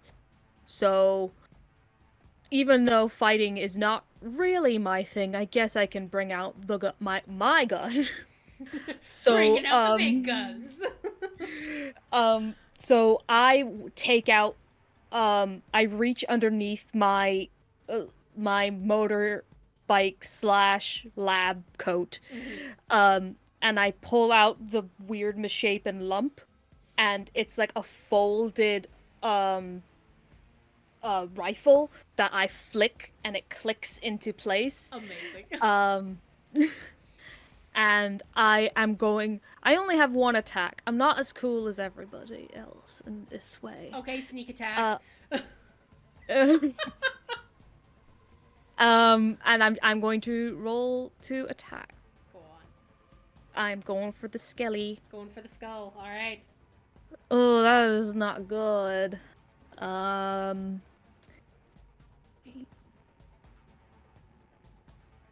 Sorry, math. Sorry. 16 to hit. Unfortunately, the 16 does not hit either. You're very, very close, though. We did 14, 15, 16. This thing is dexterous. It can move very, very quickly. Okay. There's nowhere really I can hide, is there? Just close your eyes. Then you're hidden. They'll never find me. Unless you ran back up the stairs, but it would be, it'd be very difficult to hide right now. You're very much kind of right in the center of everything. Yeah, no, I just want to, it was more to just, see if I could get advantage on it later. But I think I'll just stay where I am. Okay. I'm going to move a little bit. Actually, you know what? I'll move a little bit back. Just, I want to give myself some space, so if this guy tries to run up on me, he has to use at least a little bit more movement to get to me. No problem. He has to move. Yeah, no problem. All right. It's more of an effort. Okay, so you do that. Anything else? I'll move slightly over just in case. So I can try to keep a line of sight on the floating head. Perfect. All right. So it does come to the floating head's turn. As you were the last one to attack it, I didn't hit it though. despite you missing, you kind of see those bluey eyes kind of seem to kind of hone in on your location, Zepan, and the floating head. Let's see, make sure you're within. Yeah, you are. Damn it! I need you to make a wisdom saving throw for me, please. I suppose I can, yeah. That is not great. That is also not great. That is a 10. That saves, right? 10? All right. 10. So you are kind of That is like a very good number. trying to We've discussed. stay away from, the kind of areas that you're in and kind of sink down away from the eye, but the eyes kind of hone in. You see the blue on you, and you kind of hear the and suddenly you're laughing as well. And you can't help it. You're overcome with just this feeling of euphoria, and you fall prone onto the ground in fits of laughter. Your other companions don't see you anymore because you're around the corner, but both of you just hear Zepan just roaring in laughter at something that has to just be the most hilarious. Glad she's having a nice time. Yeah, it's pretty funny. Yeah. So someone is having fun. So much fun. Perfect. What is the condition that goes along with hideous laughter? I do believe, if I'm not mistaken, It's just incapacitated, if I you remember are correctly. knocked prone with laughter, and you can try to save again if you take damage or if at the end of your turn. I just say through tears of laughter, shoot me! Shoot me! Shoot me! All right. What did you say? Perfect. So then Shoot me! it comes to the trooper's turn, and as you kind of hear the whirling noise, the woo, woo, woo, woo, woo, of the trooper beginning to turn towards Zepan, who's incapacitated and laughing on the ground, you all hear a halt, and then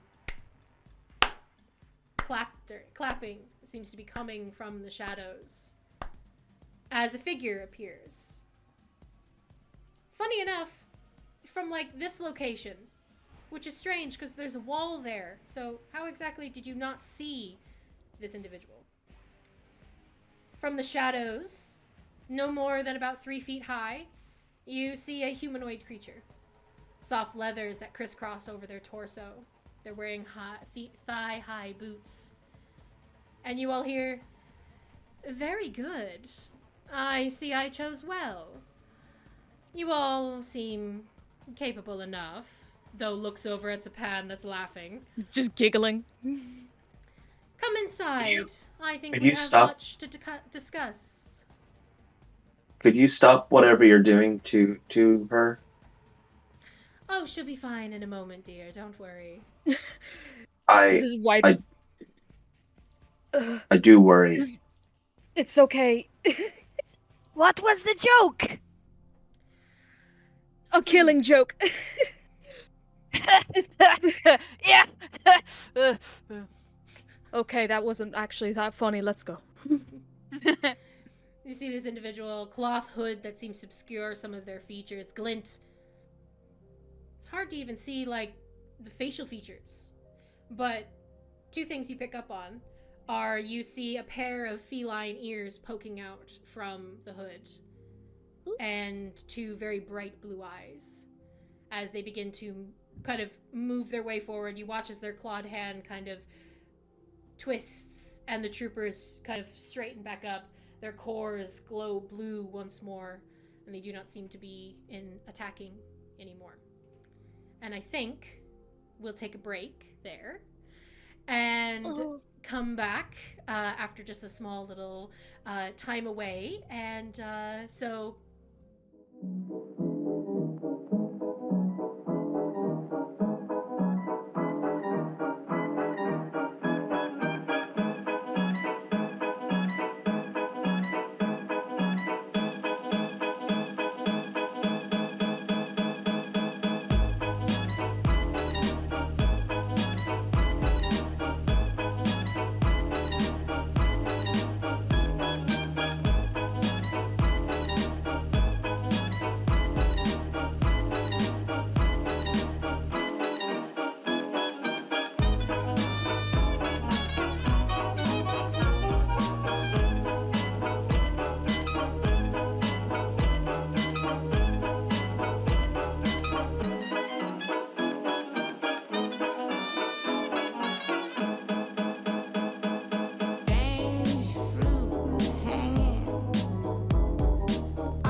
So, welcome back. We will jump straight back in.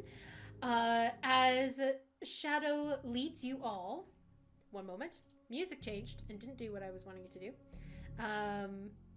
Click record.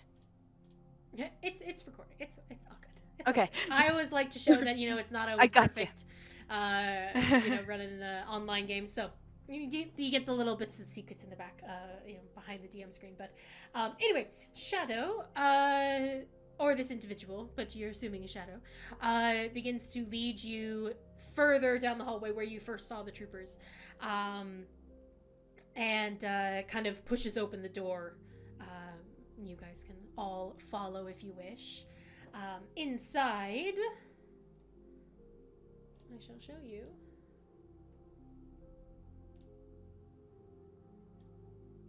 Inside is quite a large study.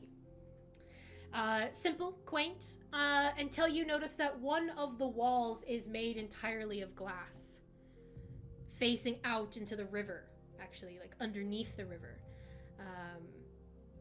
You can actually see some of the boats that are being used within the river, ferrying, goods back and forth between Old Town and New Town. It is darker in here than you're expecting, but kind of gives it this eerie vibe as you walk in. The small tabaxi seems to make their way towards a very large table in the center of this room. And you see a young individual, opalescent skin, unkempt white hair, currently sitting with their boots up on the table, kind of leaning back in their chair. Shadow kind of gives them a stern look, and they immediately move their feet off the table and kind of stand up. Shadow then jumps up onto the table and kind of looks to the rest of you. As I am sure you are already aware, I am Shadow, information broker and dealer in secrets. This is Locke. They are my scout. What shall I call all of you? Oh, come up with a cool name. What? Cool name. No. You can do. My name is Zepan Arsène. Arsène. Oh, very good. We're using our real names. Okay. I am. Pencil. Pencil. Very good. And you? Glint will be fine. Glint. Very good. Now, down to business. I assume the three of you are familiar with the Hutseam estate in the Cloud Spires. You can all roll a history check if you wish. Say, is I was about to say, are we? Roll that history check. Can you all see the image as well? yeah. Perfect, okay. Dirty 20. Dirty 20? Was an 18, which when I add my intelligence to it is 17. Okay, 17, dirty 20. 8. 8. Okay. Glint and Zepan. This name immediately, like, you recognize, mainly because Zepan, you've actually, like, potentially done work for this household before, or sold a few things to them. Glint, in particular, you, because you've recently spoken to one of them. The Hutseam auction house is run by two brothers, Orbius and Omar Hutseam. Long-standing family name in Minera, but not considered among Minera's elite in any case. However, they have rose in influence recently after the head of the house mysteriously died, leaving Orbius to inherit the entire estate. He spent the last 6 months gaining quite a reputation among Minera's noble houses, in particular with House Vendral. Despite his younger brother's efforts to drag the family name through the mud, which is where you come in, Glint, you recently had an encounter there with Omar, where you discussed different things. Omar, in particular, is not very happy with the setup with him and his brother. He does not believe that he has not been given enough power and influence in the family name, that Orbius is becoming quite hoarding of his own influence. Both of you, I would say more, actually, Zepan, you, in particular, would know these names, mainly because there's rumored to be a very large vault hidden somewhere in their house.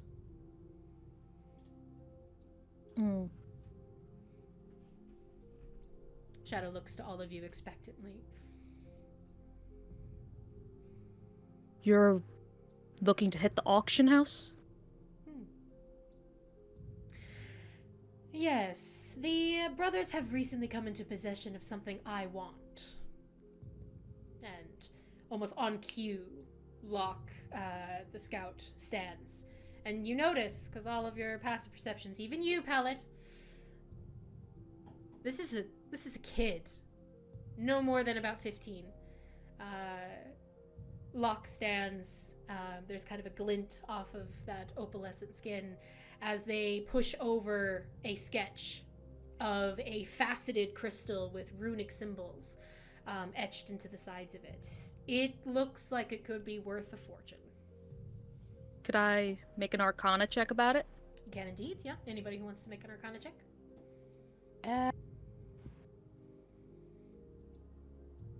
No.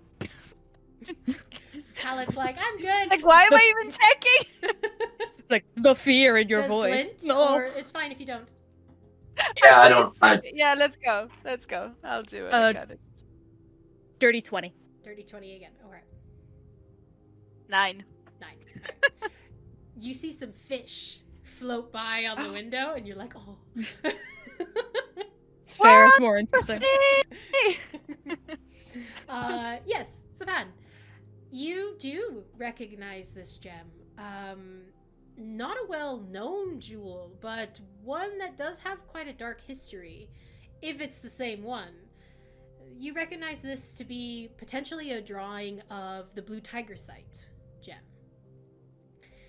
The finder of the original finder of the Blue Tiger Site stone was a dwarven family who owned a very poor mine up in the Blythe Mountains. That's just north of Minera. Legend says that the gem was coveted by the family itself when they found it. It led to their riches and high standing in society. However, about 2 years later, all fame and fortune ran out, and the family were found slaughtered in their homes. The gem is thought to be cursed or haunted. Carries quite a weightly cost to each of the families that inherit it. So, I look at it, I look at Glint, I look at Pallet studying the fish, and Really equally big one, important. like a trout goes by. Yeah. It's- yeah. Yeah, it is honestly impressive. I would be a fool not to admit that. But, I look to the gem, I look to Shadows, like, so I assume you're not one to believe in curses or ghosts, then? No, superstition was never really my thing. Cursed gem? Fish? The fish, I can't say for sure if they were ever cursed or not. This gem, it's called the blue tiger sight gem. Legend has it that any family that goes near is will be dead within a couple of years. But fame and fortune will be bestowed upon them in the meantime. It's valuable either way, but Well, see, the gem itself really isn't any concern of yours, but I need help getting it. The Hutsim estate has become quite, how shall I say this, overrun with paranoia and guards. They've significantly boosted up their security and protection around the house, and if you agree to help me get inside, I promise it will be worth your while. how worth it? She kind of shifts slightly where she's standing, and she's like kind of like face to face with you, though, you know, because she's standing on the table. And she Yes. kind of shifts her side a little bit, and you see a pouch that seems to be containing about 200 platinum. Oh, but wait, of course, you know, I know who I'm dealing with. You see, the Hutzims like to hoard their riches in their little vault somewhere in their house, and as long as you help me get inside and help me get what I want, you can help yourself to anything else you find in the vault. So, do we have a deal?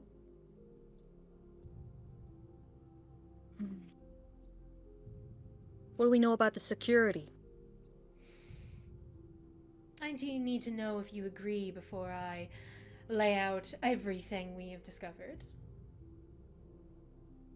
Kind of goes back, takes out a little scroll, shows it, and he's like, I can't read! And he brings up the little sheet, and it's his tenants, and he shows it to Shadows. Like, would this contract breach any of these? What are the tenants? Can I look at it as... Yeah, so he can't read, so he doesn't know. So I have That's three. I have four. terrifying. Yeah. So Is it on your character sheet? he's always polite to ask. This up until this time, everybody told him, so he hasn't broken it yet. So it must be working. So When you wear a wristband to tell people that you're diabetic, or yeah, Yeah. I mean, I can't read. It's just, you know, I need to double check. So first one is fight the greater evil. Faced with a choice of fighting my sworn enemy, sworn foes, or combating a lesser evil, I choose the greater evil. No mercy for the wicked. Ordinary foes might win my mercy, but sworn enemies do not. By all means necessary, my qualms my qualms can get in the way of exterminating my foes. Restitution. I can read. If my foes wreak ruin on the world, it is because I failed to stop them. I must help those harmed by my misleads. I'll read the tenants too, and I'm just like, do you have any qualms about breaking into the Hatsums? They own the big. They own a really big shop. Honestly, a lot of the stuff in there is overpriced. Oh, hold If on. I'm- It just literally froze Yeah, when you say, do you have any? And I was like, Oh, right. oh no, Yeah, do okay. I? Oh, you're fine. Yeah, Jay. Weird. I saw your mouth moving, but I didn't actually see. I didn't hear you. Oh, We might have had an internet itch. I think glitch. Discord had a moment. okay. So, So- who didn't you hear? I literally, it froze when you said, do you have any? Ah. Money. No, I asked, do you have any problem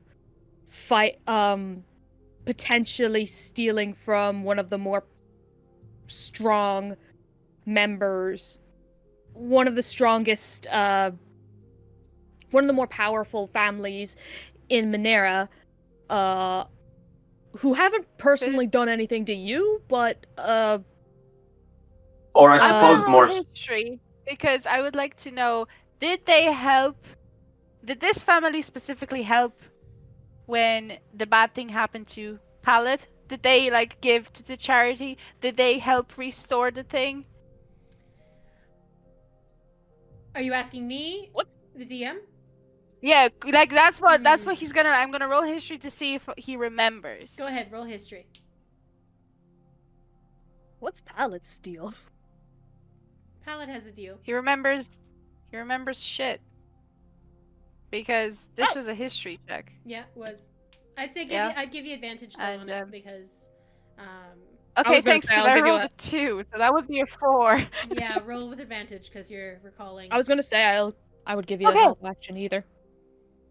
That's better. 16 plus 2 is 18. 18. Nice. You kind of think back, and the Hutseams themselves, while not a incredibly like powerful, like too powerful of a house, they are in the higher circles of Minera. No, you don't remember them ever giving anything to your school or to your way of life. However, Shadow kind of sees this moment that you're having and kind of looks directly at you, Pallet, and just says, if your moral compass needs to point at anything, I will tell you that the Hutseams are not good people. So you will be helping all those that they're taking advantage of. You have my word.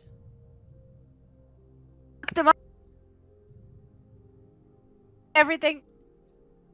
You cut out. I didn't hear Oh. you. Yeah, all I heard was everything. Yeah. Okay, I said, okay, we're fucking them up, stealing everything. Yeah. Would I Really, if have- I understand what's going on here, Pallet, you'll be preventing us from being killed whilst Zepan and I steal everything.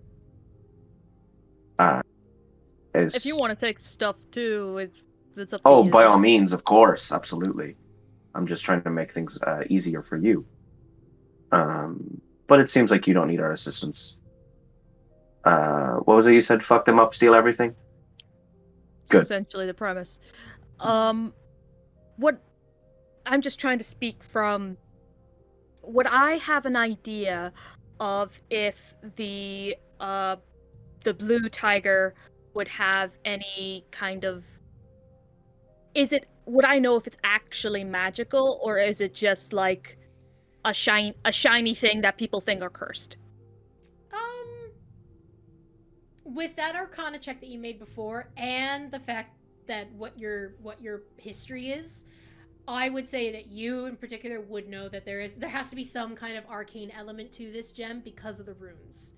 You recognize the runes as being magical in nature, so there is an element to it, but you don't quite know what it is. You know what I mean? Like, what I'd say is the runes you recognize as abjuration. Okay. The ones that you can see that are sketched. But they're not sketched very well, if that makes sense. So it's hard to fully know exactly what the runes mean. But as you're kind of saying all of this, and Shadow looks to each of you, really looks at the three of you, and taking in your stances, she's very observant, and she kind of just goes, well, if you're all ready to get started, Locke here has managed to gather some very important information about the Hutseam estate, and has been scouting out the place. We have some blueprints for you if you wish to look at them. Yes, please. And I would like to. Yeah. I was like, okay. Then I can't speak for the other two, but I'm in. Yeah. Like- I need money. And then Who he just doesn't? Don't we all? Echo Pallet sentiments. Splendid. Well, if you have any questions, Locke and I are here to help as much as we can. You kind of see Locke standing there, kind of chewing on part of their nail. You see a glimmer of kind of almost change on their face as they're looking at the three of you, taking you in. In This is the particular, kid? Glint is... Locke is keeping an eye on you the scout. Hey, can I vibe check the kid? Yeah, you can. Can I also vibe check the kid? Go ahead, vibe check the kid. I want to look at the fish. Pallet's like, you just tell me where I need to go and just go look at the fish. It's a He's just frog, like a bullfrog Oh goes my by. God! Yeah, yeah. Down into the weeds. Breaks the glass, 23. goes to swim for the frog. 20 what? 23. 23? 26. 26. Ooh. All right. Tell us Uh, everything about this kid. Tell us Apparently. our whole deal. Tell me if he's an orphan. Oh yeah, no, I mean, you can read this kid like a book. And it is very clear that Locke is someone from the lower part of the city. And while their clothes seem a little bit better, you do actually notice they are wearing very light leather armor. And being that there is malnourishment that you notice as well, so you can kind of pinpoint it a little bit that this individual is probably from the South Cogs, or somewhere in the Steam Ward, but most likely orphan children tend to end up in the South Cogs, which is the kind of slums of the city. It's where the orphanage used to be before it was burned down. And this individual, you recognize Glint as they're kind of sitting back and taking you all in. That shift on their features is not too dissimilar to yours. As in, how, hold on now. How not dissimilar? There seems Pretty- to be a changeling type appearance. Oh, okay. Okay, but not, yeah. Okay. Mhm. Yeah. I'm gonna do the same thing as I did with the lady of like looking at Locke. I'm just gonna I'm Locke for a moment, and then I'll come out of it. You know, I have come across the strangest clock forges of late, and they're just staring right at you. You're far more advanced than I thought possible. You make we are all dealing with the same amount of potential. It just gets distributed differently. That's all. Not more advanced, just different. Interesting. Locke kind of leans back a little bit again, goes back to chewing their nails, and you watch as they shift and take on an appearance of a female drow. And you see kind of dark hair pushed to the side. They seem to be in kind of lightish armor, but quite elegant and ornate. And you see a very large pistol at their side. And they just kind of stare at all of you. I'm very good at getting information, though these blueprints might be a few years old. If there's any questions you have about the guards, I've seen everything for the last few days. Could you write down their schedule? How many there are? Where you suspect the vault could be, and I'm going to take a look at the blueprints. I'll just bring them over so like we all can see them. Mm-hmm. Pallet, do you want to see the blueprints, or Yeah, do Pallet you want comes to back. keep... Pallet comes back and he's like, "Where did the kid go?" Oh, it's that drow now. Shifts into another face. You see a half-elven woman with kind of a darker, sallow kind of skin tone, and with a really large sword on their back. She a magician like you, shopkeeper. And then he just jumps on the table and he's like looking at the blueprints. I think he would. Locke is more similar to Glint than to me, but sure. Actually, would I be able to make an Arcana check to see if Locke if Locke's magic is more similar to like what I would consider non-organic magic, essentially. Okay. Does that make sense? Yes, it does make sense. I Like- would say you don't need to roll for it or anything. With you being a shopkeeper, you've come across changelings before. This child is clearly a changeling. Change it. Okay. Yeah. Cool. Yeah. Cool. You recognize, especially the opalescent skin with the really, really bright, like, white hair. That's almost like a signature. That's almost kind of like their center face, and then they shift in between all of the others. So. Ask you a question about your world. Of course. On a heist, if we're living in a society that's just lousy with changelings, presumably this is there are unique methods of if you live in a society and you have valuable things, and you know that one of the things that you come across frequently is people who can change their appearance at will. Are there specific defenses to, like, that would be extremely useful in a normal heist, but if in a situation like this, I'm like, what does it mean to be a shape changer here? Because presumably they're going to be the character of Blint would know that the player is kind of going like, oh, there's shape changers everywhere. It's not a useful thing to be a shape changer. That's fair. No, it is not common. What I'd say is because of her background and history, that there would be because she studied at the Institute of Vesthearth, there was a wealth of knowledge at her fingertips for a few years. So she would be very aware that there are many different races, and that there are many different influences in and around the Avasha Isles. Shape changers are not a common occurrence. What I'm saying is she recognizes the fact that this is a changeling because opalescent skin and white hair is not a common trait.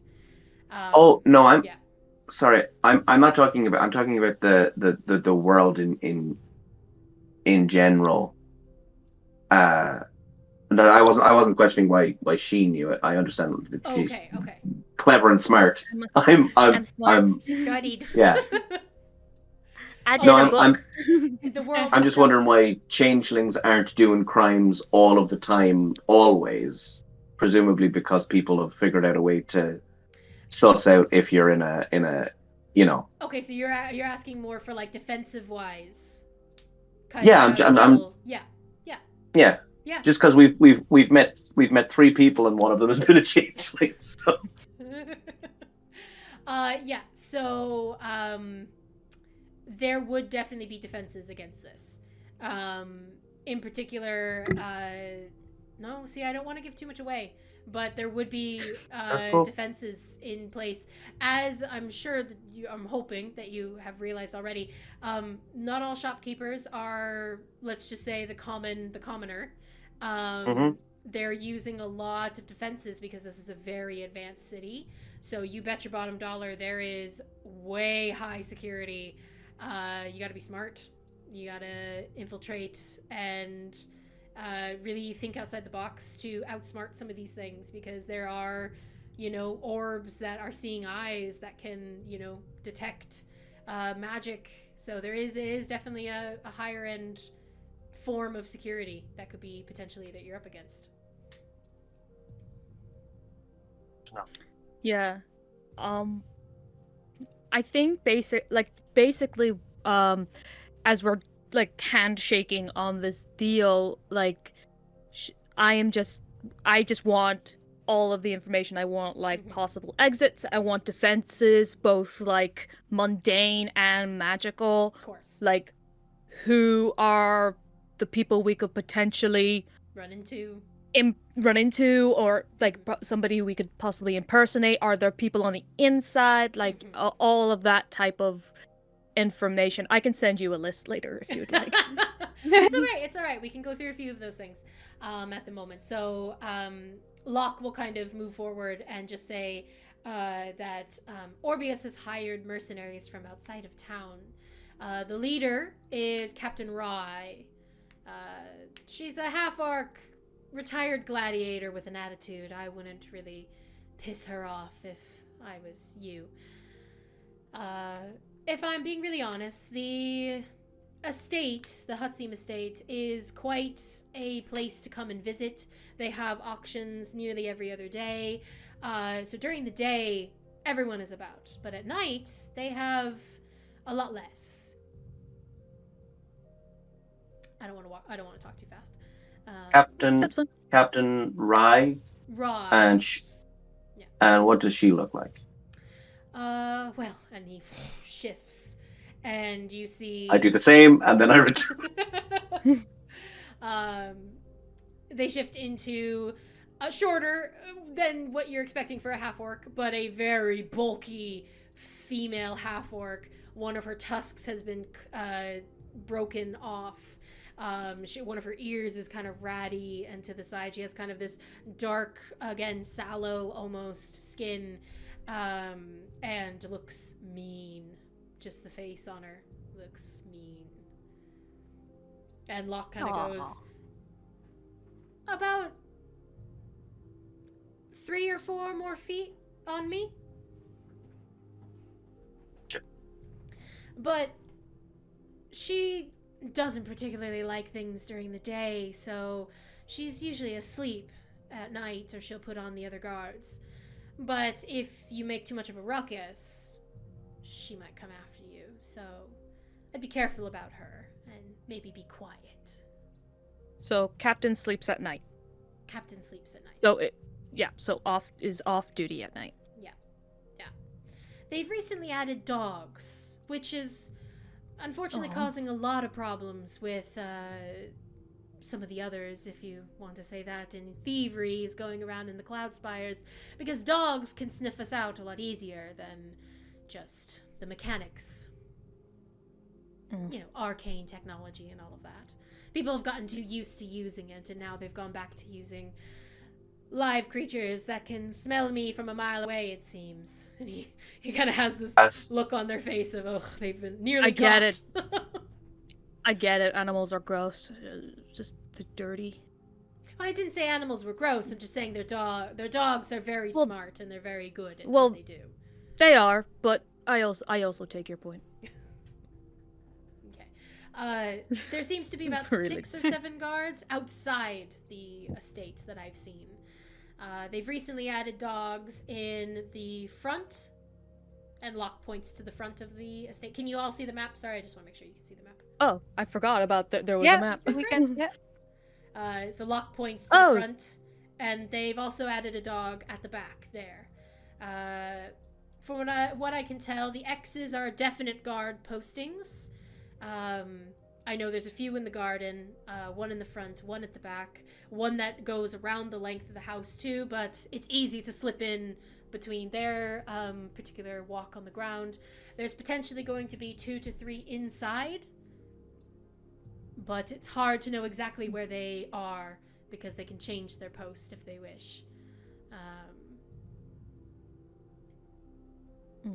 And Shadow kind of steps in at this point. I will say, following a rather lengthy interrogation session that I had recently, I've discovered that Orbius has added strange statues to the main hall. And she points to here and here. You can see that like a little crossbones and skull have been like drawn in. And she says, a maid said that they scared her quite a bit, seemed to follow her as they passed. I have an inkling to think that, and she kind of points to the troopers outside the door, he might have installed something similar. I don't know. And I'm seeing here there's a couple of different entries and exits. The main 2 being the front door and the kitchen out the back. Is that correct? Or would you say, or is there another? Is there a cellar, maybe? Locke kind of steps forward. There's not really a cellar that I've been able to find access to. If there's anything in a vault, it could potentially be underground. And if that's the case, it would be very difficult to start digging our way in, if you know what I mean. I will say, over the last little while, I've discovered that Omar Hatsim is currently away on business, leaving his bedroom completely unguarded and unattended. I do believe that his room is on the first floor towards the back above the kitchen. That might be an entry point, if you wish. And how long is Omar out of town for? Shadow kind of smiles. Tonight, dear. Which is why we need to Just make our move. Oh. Oh. So this is a rush job. Yes, indeed. That's what I'm paying you for. Would have been nice to know that. Pallet looks at Glint and he goes, I told you I'd need all of this. Oh, you, of the three of us, you are the only one who assessed the situation out correctly, it seems. Do we know anything about Omar? Reasons for being gone, or? I would say you would, because you recently spoke to Omar and had a conversation with them while they were in a tavern. Omar left. He's not on business. He's very upset with his older brother and has seemingly left for a few days to just clear his head, and has taken a little bit of solitude and some headspace away from the city can really have a clarifying effect, I say as I'm slowly turning into Omar. I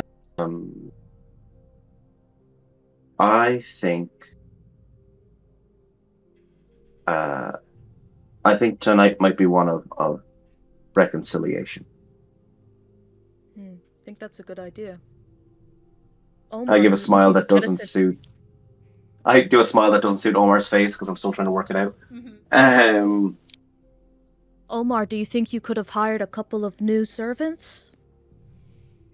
I don't see any reason why not. That could be a good idea. And, you've been away for a little while. Maybe those servants could help turn down your room. Oh, they're certainly going to have to help me bring my luggage in. Of course. It would be silly to assume otherwise, and maybe you need to access the cellar downstairs or the underground some way. Who knows what the evening something could important hold. to take out. I do, however, need to perform one small act of kindness here, and I'm going to turn back to myself. And I'm going to take Pallet by the shoulders. And I'm going to say, sometimes I look like different people, but it's still me. Okay? I was about to ask. Yeah, no, I understand. It's not fair to assume on you. Okay. Maybe we should have like a little sign or something to show that, so that Glint can tell you without speaking that is Glint he or they? Just so I'm They them. They. Apologies. So that Glint can convey to you that Glint is Glint. Peacock. Locke kind of smiles. That's what I use with Destra and the others when they don't know it's me and I'm someone else. Peacock. I'll work it into a sentence. So you have like a password. You want us to birds. cock? Birds famously not a big thing for. Sorry, we keep talking over each other. Apologies. Yeah, sorry. I mean, it's up to you, Glint. If you're fine with with trying to work the words "caca" into a sentence.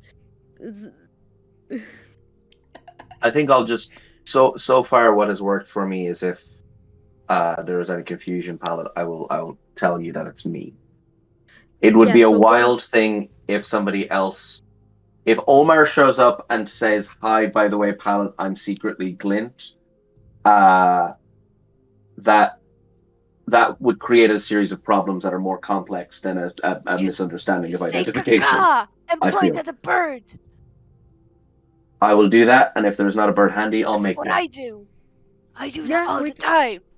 I can make a bird. I could make like a little bird to so you can point at it. You just see Shadow just going like this. Caca! Well, if that's This all, is Operation Caca. It's Operation I mean, if Caca. anything, you knew we were like this. You're the information broker before you contacted us. This is And I am trying to be as professional as I can. No, I understand, but I will be honest, this is where my skills run dry. I see that you can see that I don't quite have the abilities and experience that you all have of breaking and entering. I'm an information broker, I deal in secrets, but I need your help. So, this is the setup. Are we okay to move forward? I looked at the other two. Omar gives you a big thumbs up.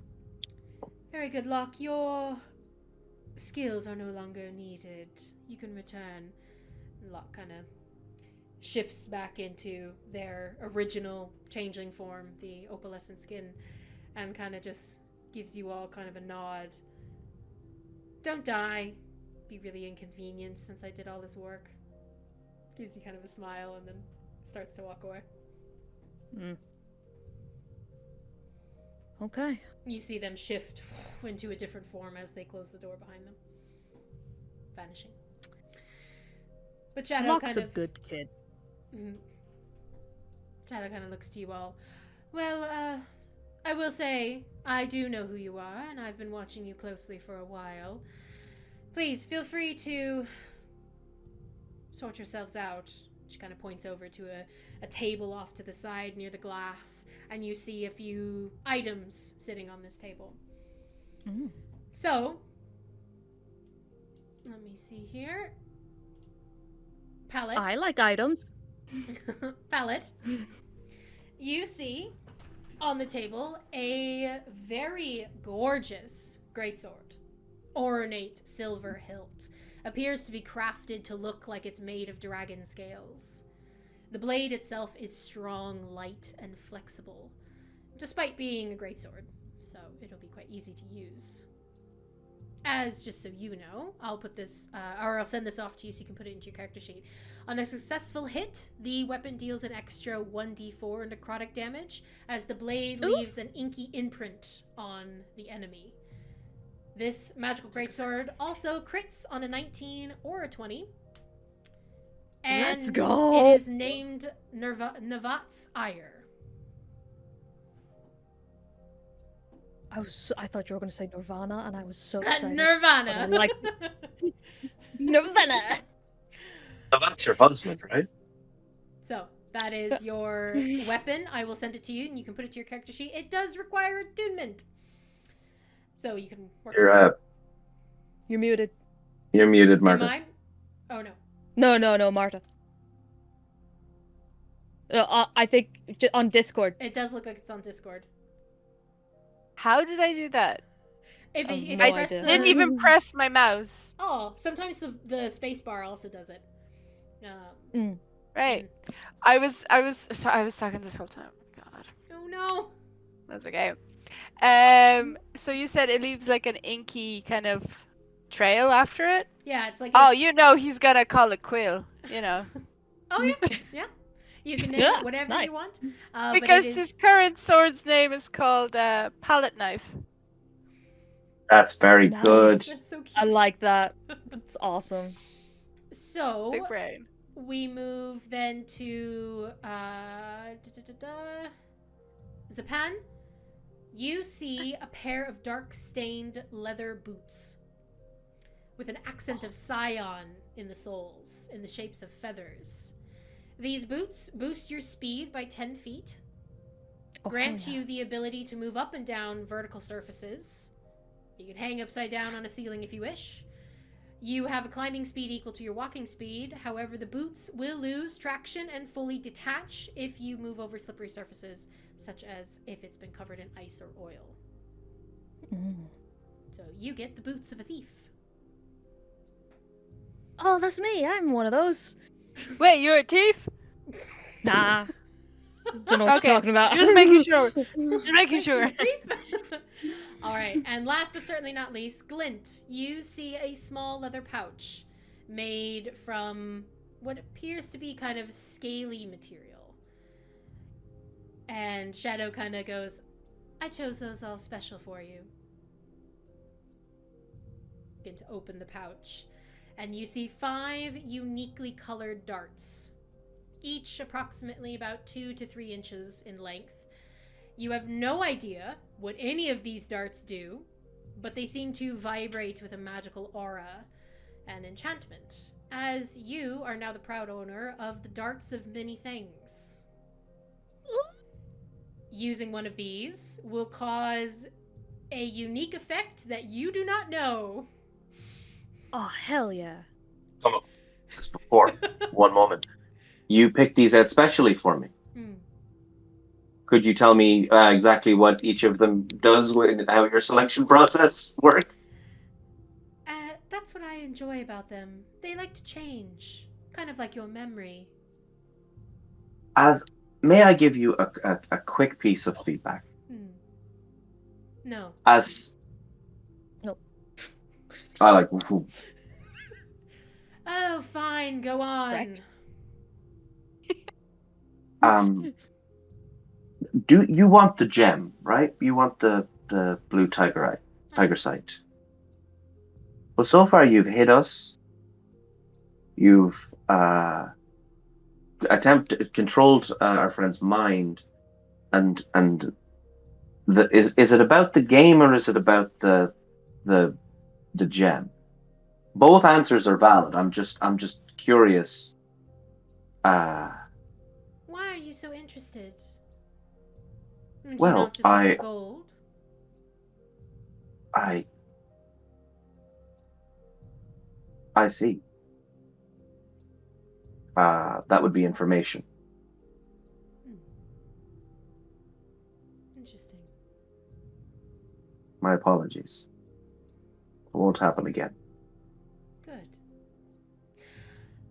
If you're all quite okay with the little gifts I've given you, then what time shall we meet tonight outside the Hutseem estate? How about at the first shift change? For whenever the shift change of the guards is. That is around 1 a.m. or so. Sounds good to me. Very good. I'm sure none of you will find it difficult to get into the Cloud Spires. I will see you there. See you there. And with that, as the 3 of you begin to leave, we will call it there. As you prepare to do the heist.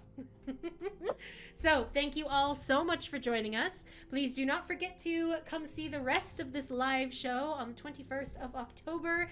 We cannot wait to all see you there. And have a lovely evening. Bye. Good night. Good night.